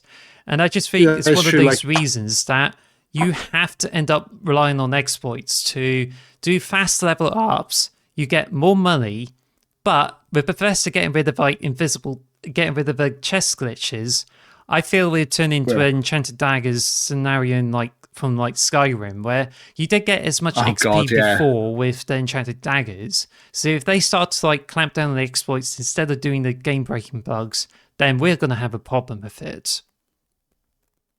Yeah, I was going to say, like, that reminds me, is like, if you've got contraband or whatever, you don't want to land on a planet with contraband, you try and sell it off to the trade authority, who are the only people who buy contraband.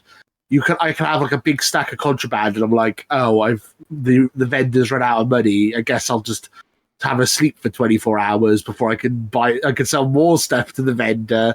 Like, as you were like saying, it is annoying that the vendors have a limited amount of money to buy stuff off you, because you want to get rid of all the contraband before you go back into space and get caught, basically.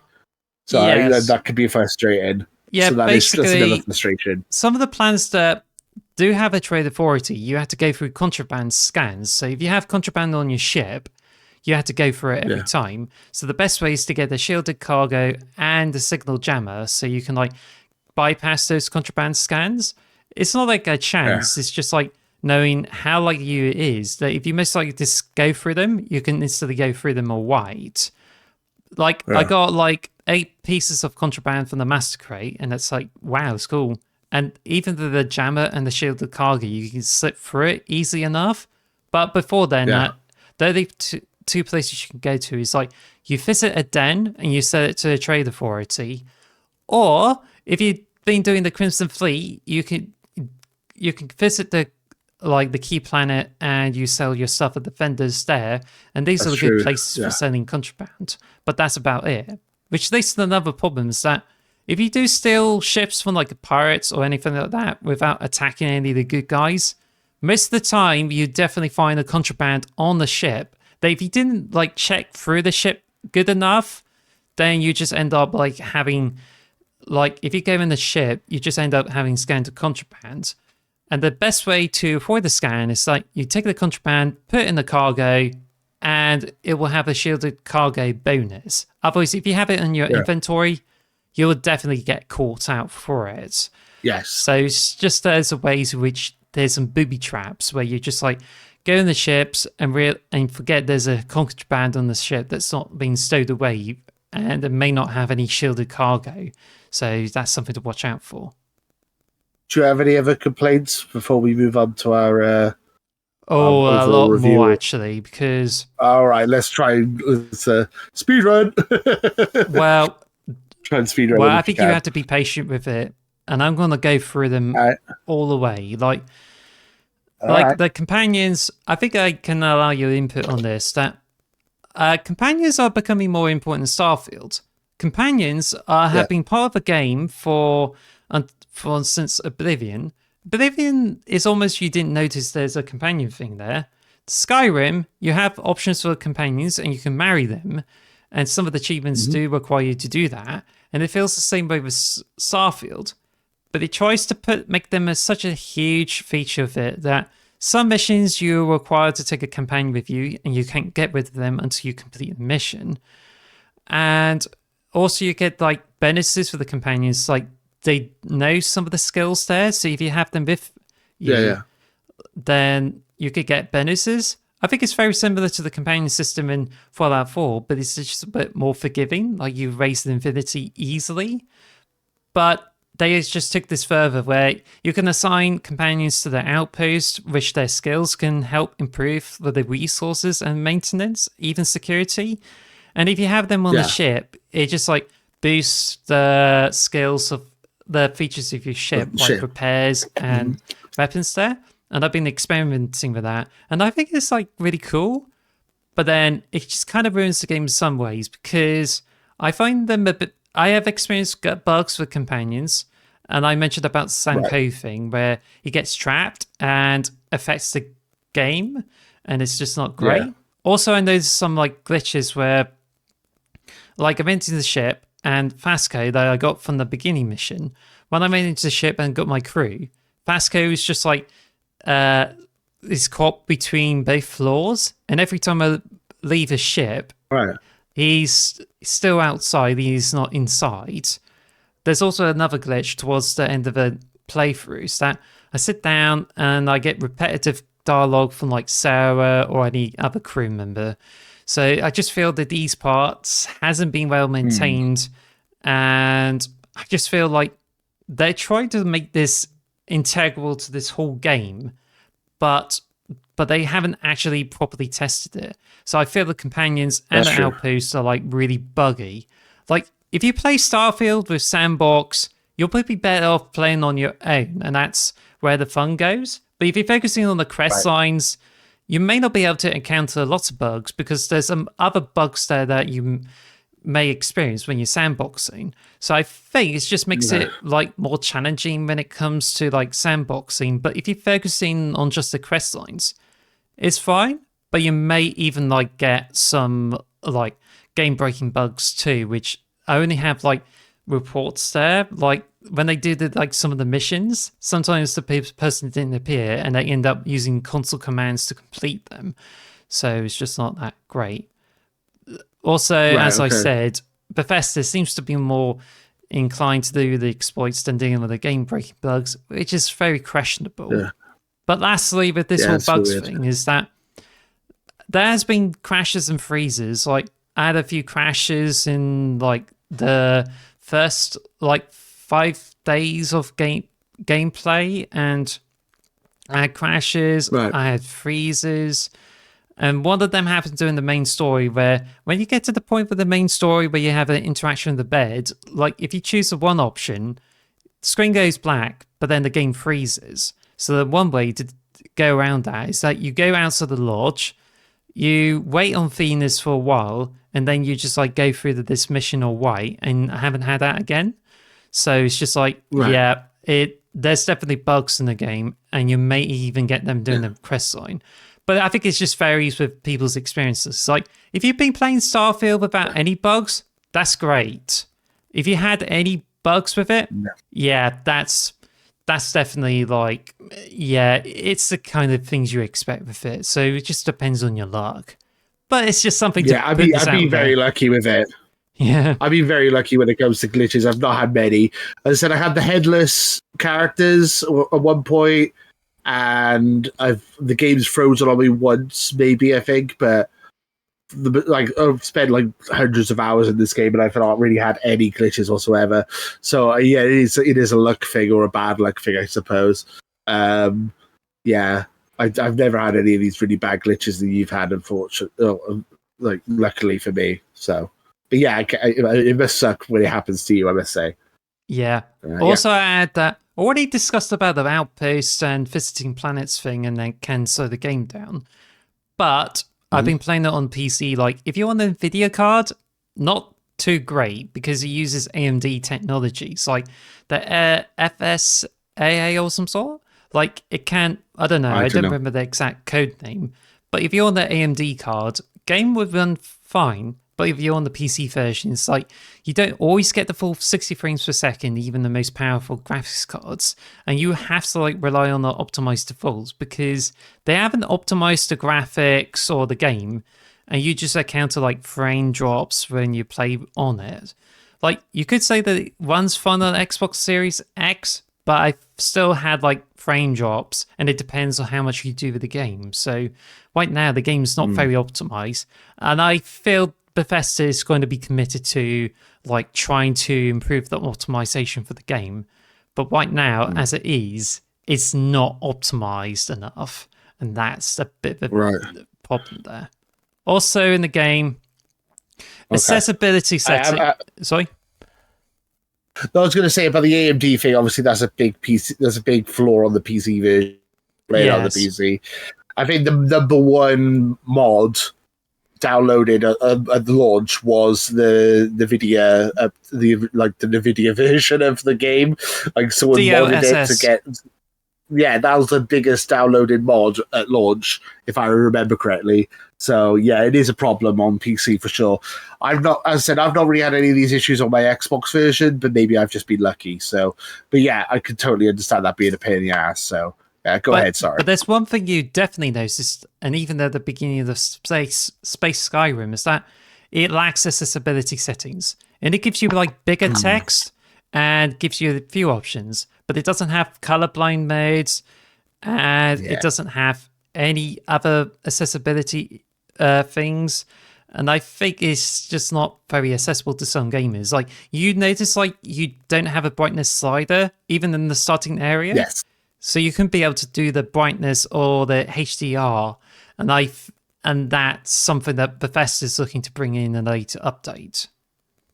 Yeah, because I remember the opening bit of the game. Obviously, you're in a mine at the beginning of the game. I couldn't see certain parts of the mine because it was so dark, and I had no light or anything. So I would have loved to have been able to put the brightness up a little bit. So yeah, I get that completely. That is annoying, and for people who are like having issues with like vision and stuff, must be really frustrating. But yeah, go ahead.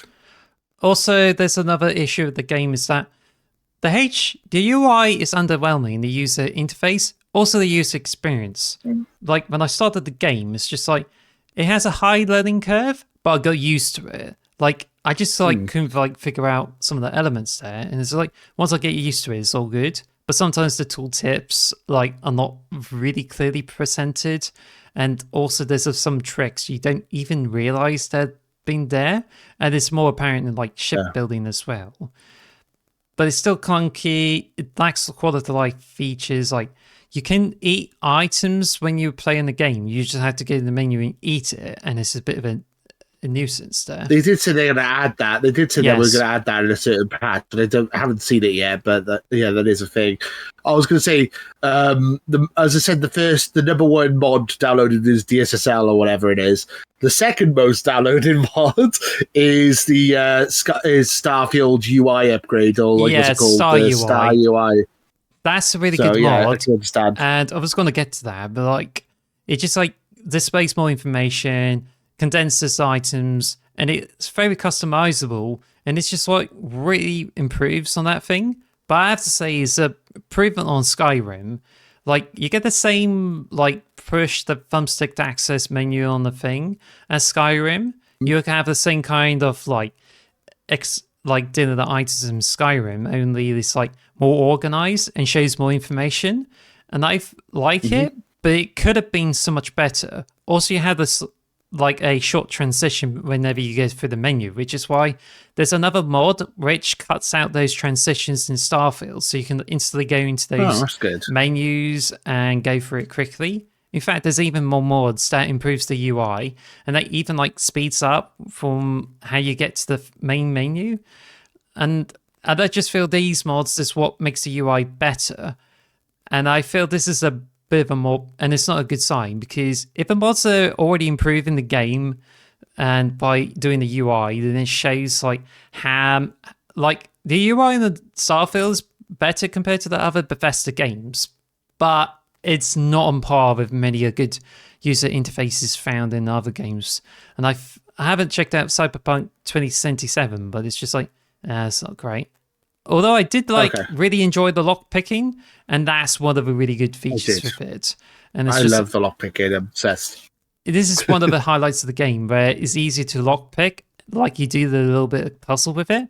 I didn't mention this in like the positives here, but it's definitely one of the huge highlights with the whole games. It's just good. Oh, it's so much fun. Yeah, I agree. I got that maxed out. It's a lot of fun. It's like once you got the hang of it, it's a really fun puzzle game to do. It's like a little puzzle game in the middle of your RPG. It's really good. Sorry, go ahead. But yeah, it's just UI is not great, but it's improvement on like Skyrim, for instance. But speaking of which, there's a Bethesda gameplay loop where you do like a bunch of fetch quests. You had to go to different locations to do missions. Like if you enjoy this sort of thing, as in like start in Skyrim or even Fallout games, and you feel this gameplay is just quite fun, you would definitely enjoy Starfield. But I think it's always going to be mixed. Like if you don't enjoy those, you're not likely to enjoy Starfield, and that's what it is. Like you had to fast travel or visit different planets in order to do missions. And it's just like lots of fetch quests in it. Also, they return many of the features, and in addition to what I already mentioned, like they did some of the things dirty, like sneaking. I don't know if the user interface is a bit more complicated, but I don't think they did sneaking as good as what you get in like Skyrim, for instance. Also, Outposts would have had so much more stuff there compared to like Fallout 4, when it's been watered down and just become a more basic, just like put it on the ship. I think the biggest thing is that it takes this feature from like No Man's Sky and or even Elite, where you have all those planets, and I feel this is like the most ambitious thing, and I feel this is what a lot of work is put into it. Like you have so many planets, and therefore there's always bound to be glitches or even like lots of procedural maps. And I think it's a bit really spread out. So I think it's just like you're not going to get a lot much apart from the procedural maps and trying different combinations with different resources. Also, the further you get to the left of the star map, you're always going to have much stronger enemies and better loot. So I think that's pretty much it. But then it's just a Bethesda game, And if you like those kind of games, you would like Starfield more. So it's just almost like Oh, a yeah. niche in some ways.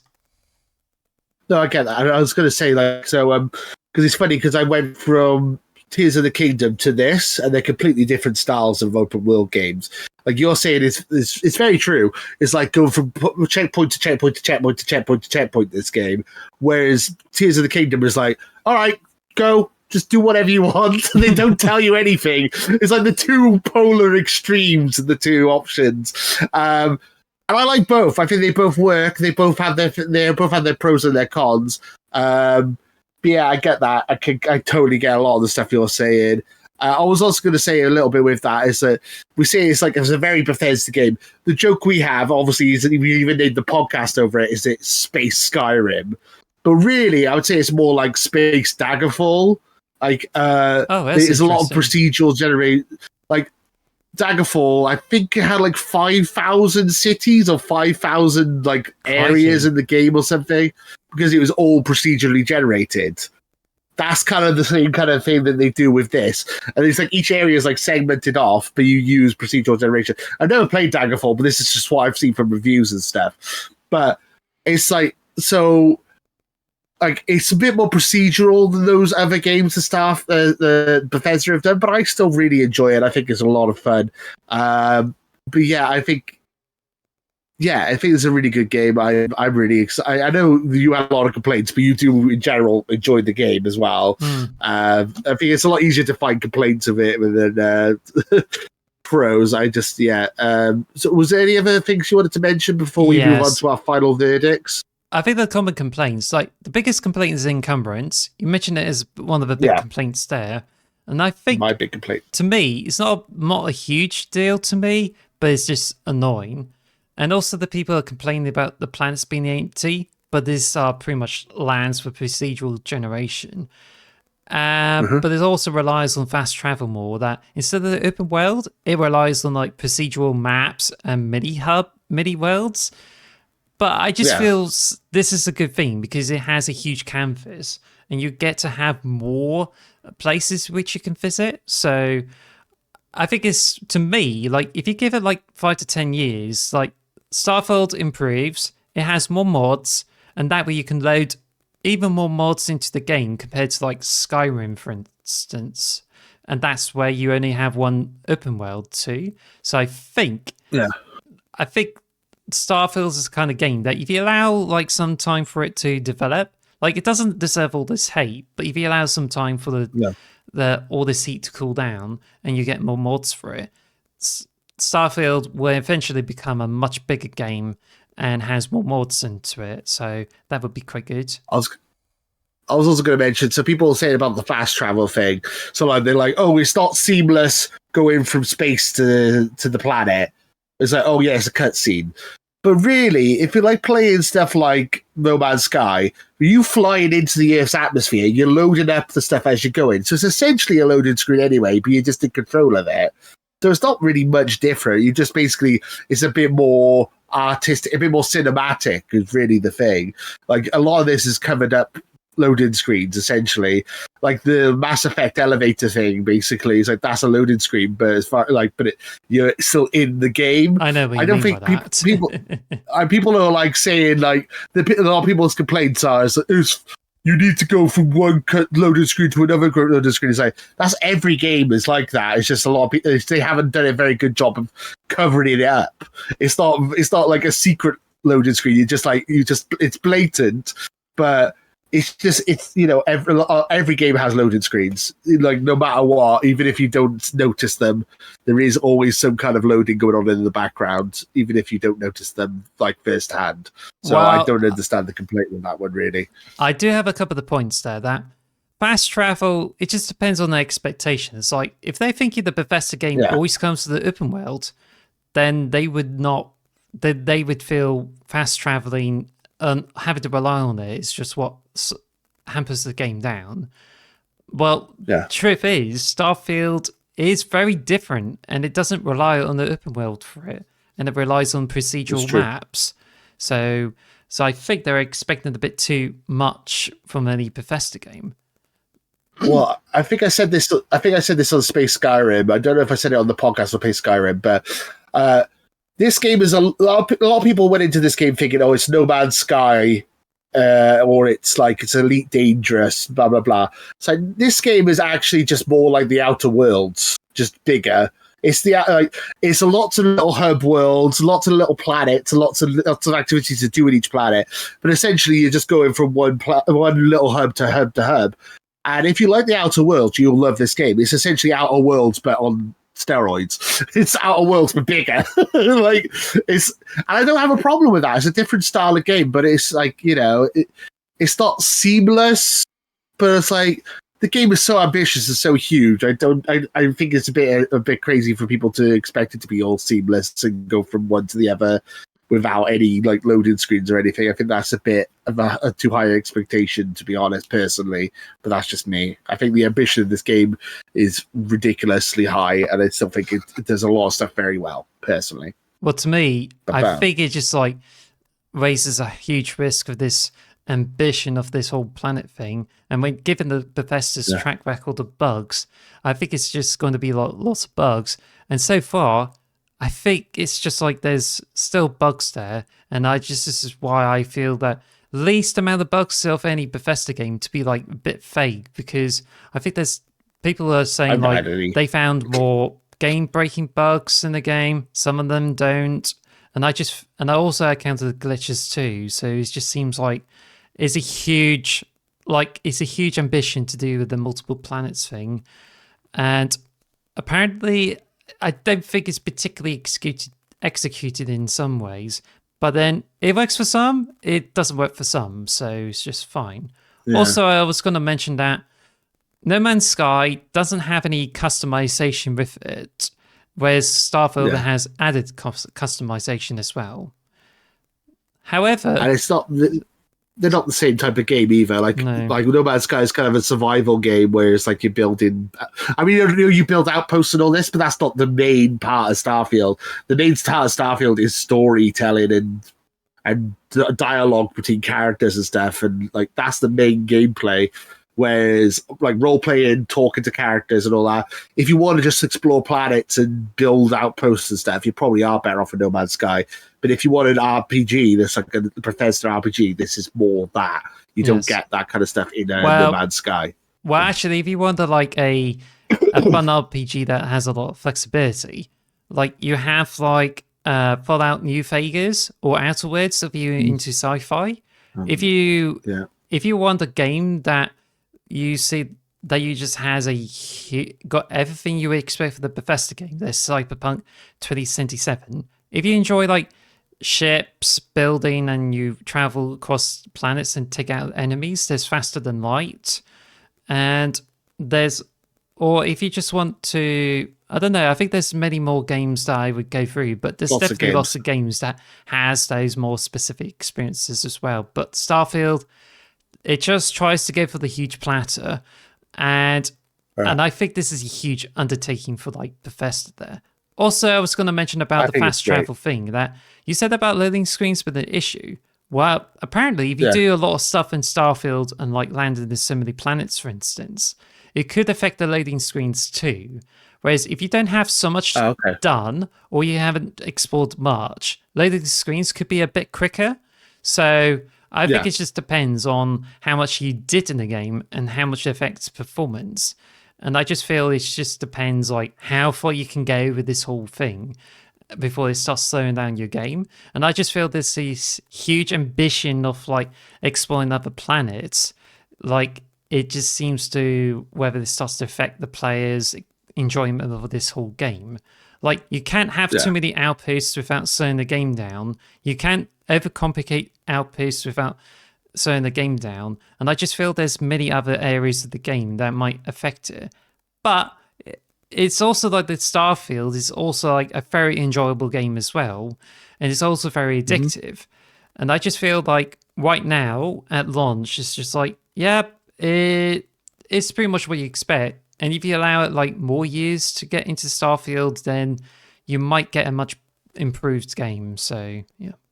Yeah, I mean, I can't wait for the DLC to come out, which is obviously we've already paid for the DLC. and that's going to be really good. When they've patched the game even more, it's going to be really good. There's it makes me also. There's also the Todd Howard saying that there could be a survival mode for Starfield, and that's coming out for it. It's just like the one you get from Fallout 4, so should be exciting too. We need fishing. Put fishing on Neon so we can get high. What was I going to say? Oh, I was just going to say, like, it's funny to think that they were going to release this game 2 years ago. So, like, you've had all these bugs and issues. I haven't, luckily, but imagine how much more buggy it would have been if they released this 2 years ago. It's kind of mad to think that, I think it's very polished for what it is. I think it's a very good game. Should we move on to our final thoughts, and then we can wrap up the show then? And I'm going to a bit long. Well, there's got the one question for you too, but let's go on to the opinions there. So, without interrupting each other, we're going to say our closing thoughts on Starfield along with the score. So, you give the score before you switch over to me. Ready? Okay, so do you want me to go first? Yes. Okay. Starfield is one of the most ambitious video games I've ever played. It is my favorite Bethesda game ever. I love sci-fi. As I said earlier, people say, "Oh yeah, this is like the dark Brotherhood from this and all that," but for me, this is all new.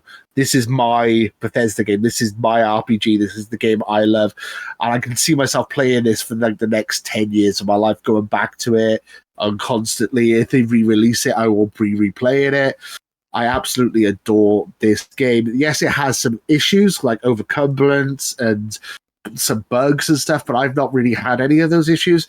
I love the characters, I love the world, I love the setting, I love the gameplay, and it is one of my favorite games of all time already.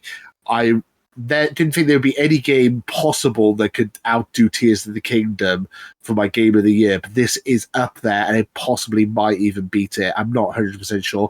I'm still on the fence with that. But this game is absolutely fantastic. It has issues, but all games do. I think the ambition outweighs the problems. I think the fact that they've tried to do something so ambitious and something so huge, they need to be credited for it. I'm still discovering stuff hundreds of hours into it, and I'm going to be discovering stuff in hundreds of more hours, I think. And I think this game is an absolute masterpiece, and it is one of my favorite games of all time, and that is why I'm giving it a 10 out of 10. I know it's not perfect. I know 10 out of 10 means it's perfect, but for me, it is one of my favorite games ever, and I adore it, and I can't say enough good things about it. I can't wait for the DLC, and I'm definitely getting all the achievements. I can't stop playing it. So it's 10 out of 10 from me. Now over to you, Alice. And let's have your final verdict. Well, I just think I haven't been thinking about Starfield this year, and with this delay, then okay, it's not coming out in 2022, so. But then when it just finally came out, and I thought, after seeing the direct, and thought, oh wow, that might be all right. It's got a lot of stuff there. And then when I saw lots of systems there, it's just really ambitious. It's oh my gosh, it's crazy. But then I still waited for it. I even tried to get a day off where I get to play all of it. And it's a bit of a steep learning curve, which I could have stayed in to play it all, but I ended up spending over 100 hours on it. Which one of the times where I actually did that was with Animal Crossing New Horizons and even Xenoblade Chronicles. And I just feel Starfield is pretty much right there. And it's got a bunch of things that you just feel yeah, it's so good. Which is what, but then when it comes to review scores, it's just seeing 7s, seeing 8s, and seeing 6s. And it's yeah, it is pretty disappointing. I know it feels like a knee-jerk reaction, but I just thought it would be getting high enough scores, so it's a bit of a shame. But I can honestly say that after playing this game for so long, I just feel the 7 out of 10 just feels more justified for this whole game. And I'm just yeah, I think it's just making sense here. So it just leaves here that, yep, I know I've been banging about the glitches, and at the moment, Starfield is pretty much at the moment, if you buy it right now, expect to have glitches, expect to have issues with it, because if you're afraid of bugs, then it's best if you wait a few years, like 5 years, 10 years, or even wait for the special edition to come out. And it's just like, yep, the game will be better. And then this is the same with Cyberpunk 2077, because it has a stupendous amount of bugs and became a meme for the game that has so many bugs in it. It's crazy. But now you have this 2.0 update for it, which now treats it like an ultimate game, and you don't have any issues with it. And I thought, yeah, that's awesome. And I just feel the same way with Starfield, that if you play Starfield now, it's definitely on the bleeding edge. So if you want the least stable version of it, you just kind of have to wait longer, especially for it to drop down in price on the sale. And I feel this is where most people will get the best experience out of it once it has enough updates. But then again, I caved in, farmed, and I admit I did a lot of things that kind of made the game worse for me, and I deserved the new game plus and lose all that stuff. And that's when I had to focus on that, which I didn't have enough time to focus on it. Because if you focus only on quests, make a beeline for it, and you don't do a lot of silly things with it, chances are you may enjoy this game a lot, and you may enjoy the game. But so far, it's a bit of a Marmite where some people get bugs and ruins the game. Some people play the game and don't encounter any issues. And you may even enjoy the game too. So therefore, I think some parts of it in Starfield, I feel the questing, shipbuilding, and even like doing combat is what really makes the game. But I feel that they may have been over ambitious with the outposts. They tried to put the companions as the center of the game, which they do get really buggy. And also, the sandboxing isn't quite there yet, and I think there's some issues with it. So I think for now, like if you're going to play Starfield just to get the story, which I have to admit, some parts of the story is really enjoyable. I like the ending with it, and the main story is like really fantastic. And I just feel people might have been expecting too much when they reviewed the game and thought they would be expecting a much bigger experience. And that's only because like Starfield, given some extra time for it to be polished out, and yeah, it's just still hasn't got there yet. Still feels like a beta to some, but for some others, it's like a masterpiece, and I respect them for that. So I think with all this stuff there, and something that you always sink lots of hours into it, I think it's just really good. Whereas other games at the moment do provide much better experiences. Like No Man's Sky launched with some issues there, still great. Cyberpunk 2077 still had issues, but it's still great. And those are the kind of games you should be focusing on. Like, if I were to tell you anything to do in this, like now, and maybe you're thinking you should get Starfield, Cyberpunk 2077 is the game to go while you wait for the Starfield to like have the issues blown over. But apart from that, exploits is what makes the game, and it just makes it really fantastic. And you can cheese it as much as you can, which is what really makes the Bethesda game, and it's just like really fantastic. But if a Bethesda starts to clamp down the exploits above like game-breaking exploits, then it kind of like hampers the fun of the game, because without the exploits, and if they try to make it clean as possible, then you end up having a very grindy game. Also, I just feel they went a bit too far with the planets. It's got so many planets, and you have to deal with the procedural maps, and you may start to see repetitive structures, which doesn't actually bother me. But I think it just depends. No. Like, if you want a lot of flexibility and you don't like the Bethesda games loops, like, if you like those kind of features, you may enjoy it the most. Otherwise, not. So I think, as a benefit of the doubt, trying to be as fair as possible, and I feel that I'm going to give this game a huge chance that if it improves, it could become like a really fun game. And I think, I mean, it's going to be treated the same way as Skyrim, that if you give it some more time, it gets better throughout time. But right now, it's just like, you don't really need to buy it straight away. So I'm going to have to say, like, for now, it's an 8 out of 10 for me. So Okay. I'm not giving it a 9 out of 10. I'm not giving it a 10 out of 10 because it's not Game of the Year material. 9 out of 10 is like kind of stretching it and trusting that it's going to be fantastic.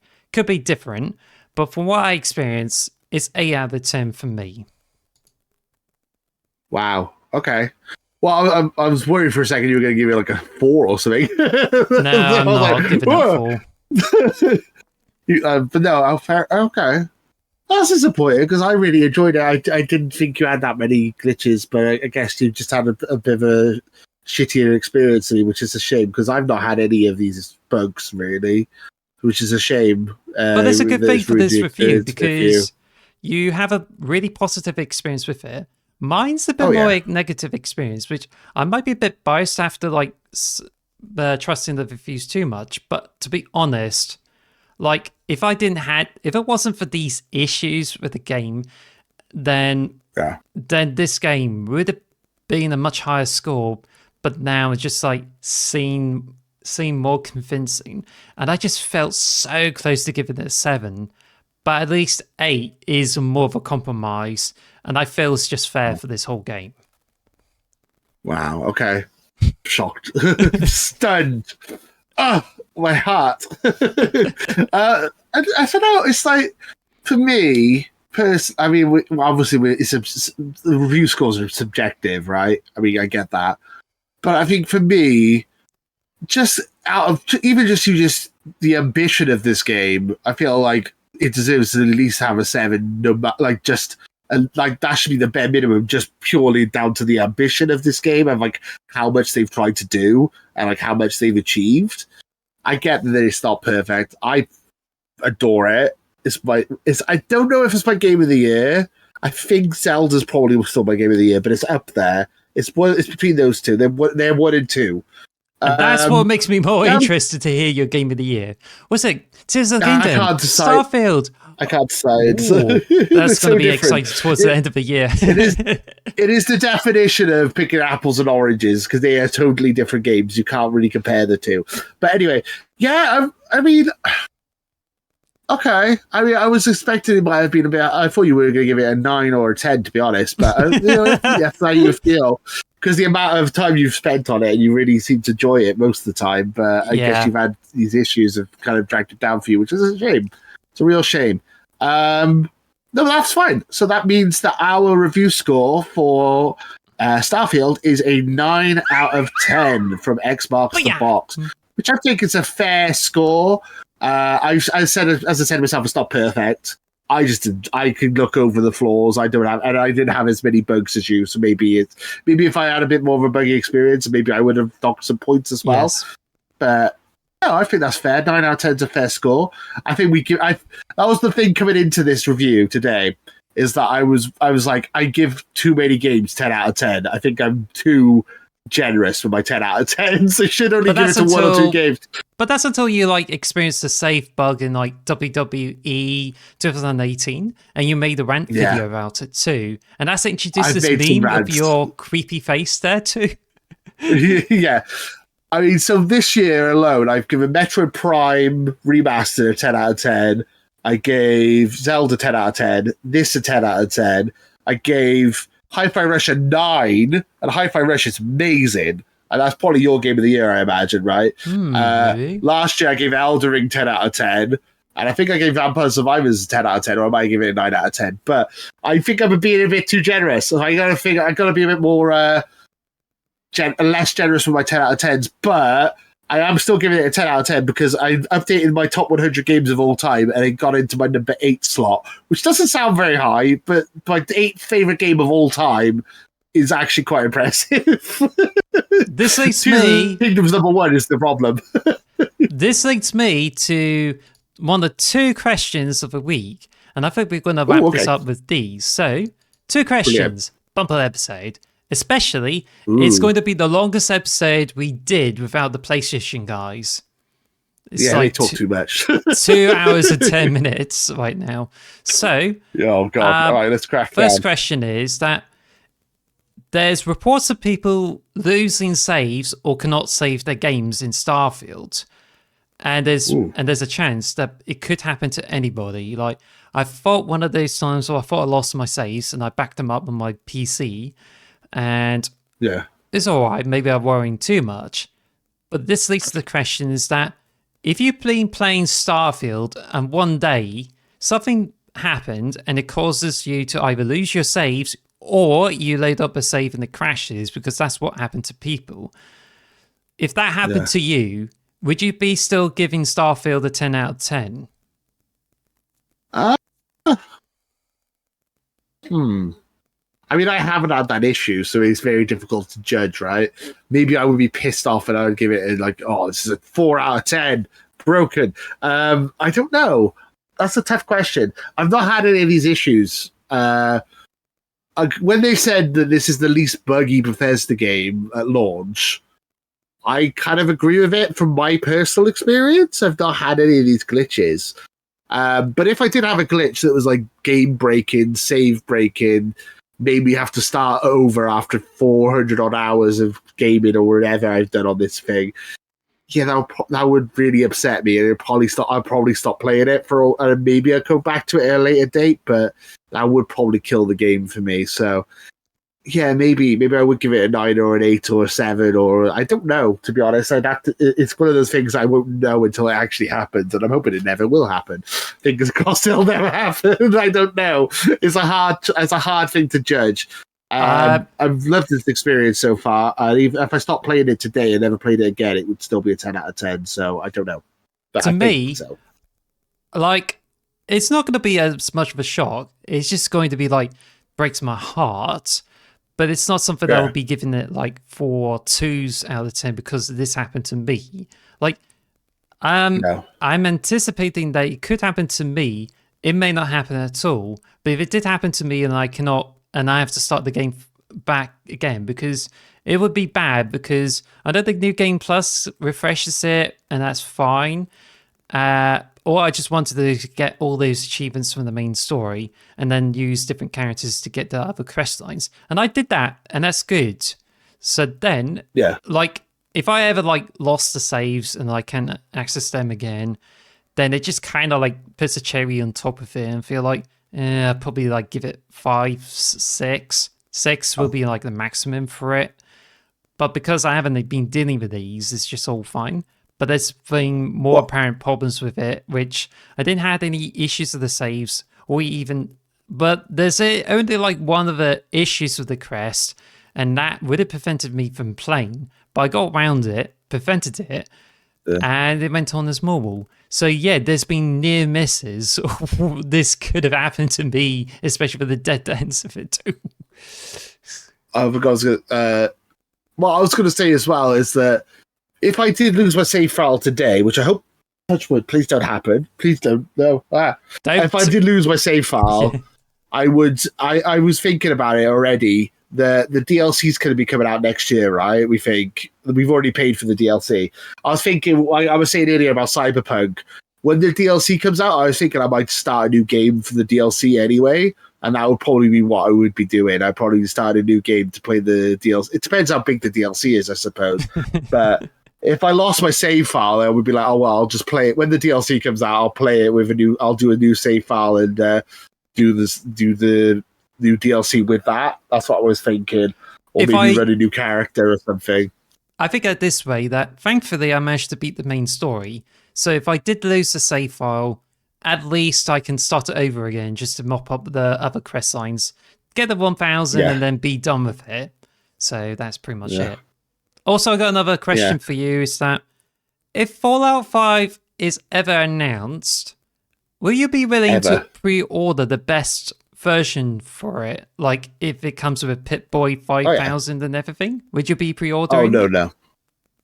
I'm not going to be pre-ordering any, like, the physical editions and stuff. I thought you meant, like, the 5-day early access like I did with Starfield. I would do that in a heartbeat. I'll pay the 30 quid to have the game early 5 days and have a couple of extra DLC and stuff. That's fine, but I wouldn't buy a Pip-Boy and all that now. Like, the watch and all that is really cool with Starfield, but I haven't got around to buy it and that. I'm happy with this controller, and I got the wrap coming as well. and I'm quite happy with just that, to be honest. So I'm not a huge fan of getting statues and stuff and all that. The PS Trust guys love the statues and all that. That's not really my thing. I'm not into the statue collection. I'm more of a digital gamer, which is why we have the discussion about digital versus physical all the time. I have a quick question for you, Alice, as well. Where would you? I was going to say, do you prefer this or Skyrim? But I know you're probably going to say Skyrim. A better question would be, where would you rank this in like your Bethesda like RPGs? Like, where would you say this is like out of the like your main RPGs?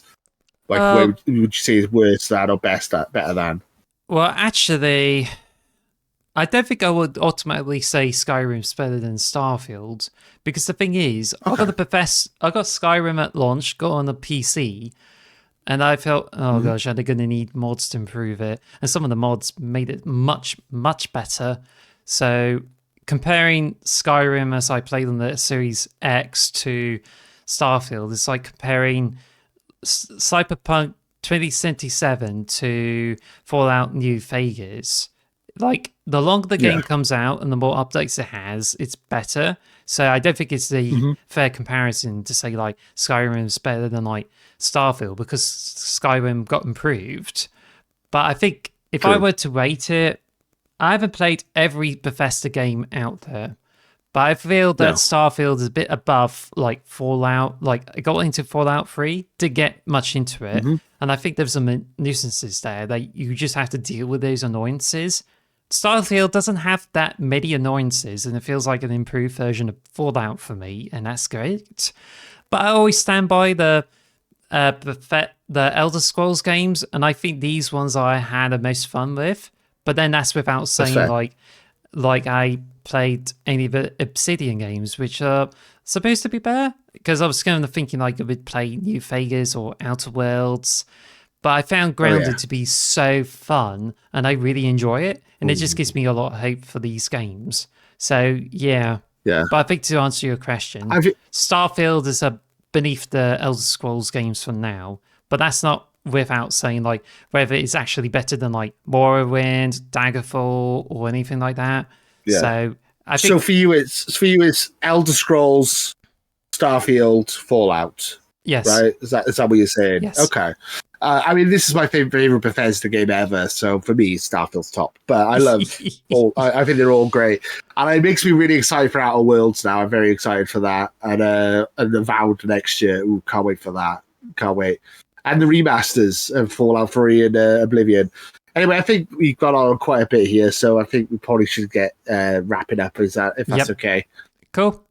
Really enjoyable episode. We gave Starfield a 8. I was going to say 10 out of 10. 8 out of 10 between the two of us. No, 9 out. 9 out of 10. Yes. You got it. 9 out of 10 between the both of us. So 8 from you, 10 from me, 9 combined.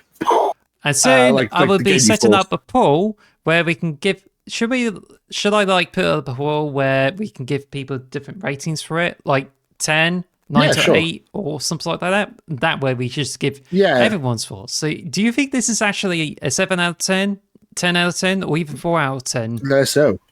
And even check out the poll in the community tab too. So until then, thank you for listening to what could this be the longest episode on this podcast ever. And we also did a fantastic time with the review. So I hope you enjoyed this. It's the longest episode with... Yeah. It's the longest episode of S2 in it, but then obviously if you add Phil or Davey into it, the episodes become 4 or 5 hours long. So yes, it's the longest one with just S2. But yeah, thank you guys for watching. We really appreciate it. We're still a small YouTube channel. We're trying to grow. Check out Space Skyrim, especially if you've beaten the game, because we're going to be talking in great detail in our spoiler cast this week. So tune in for that. And thank you guys for watching.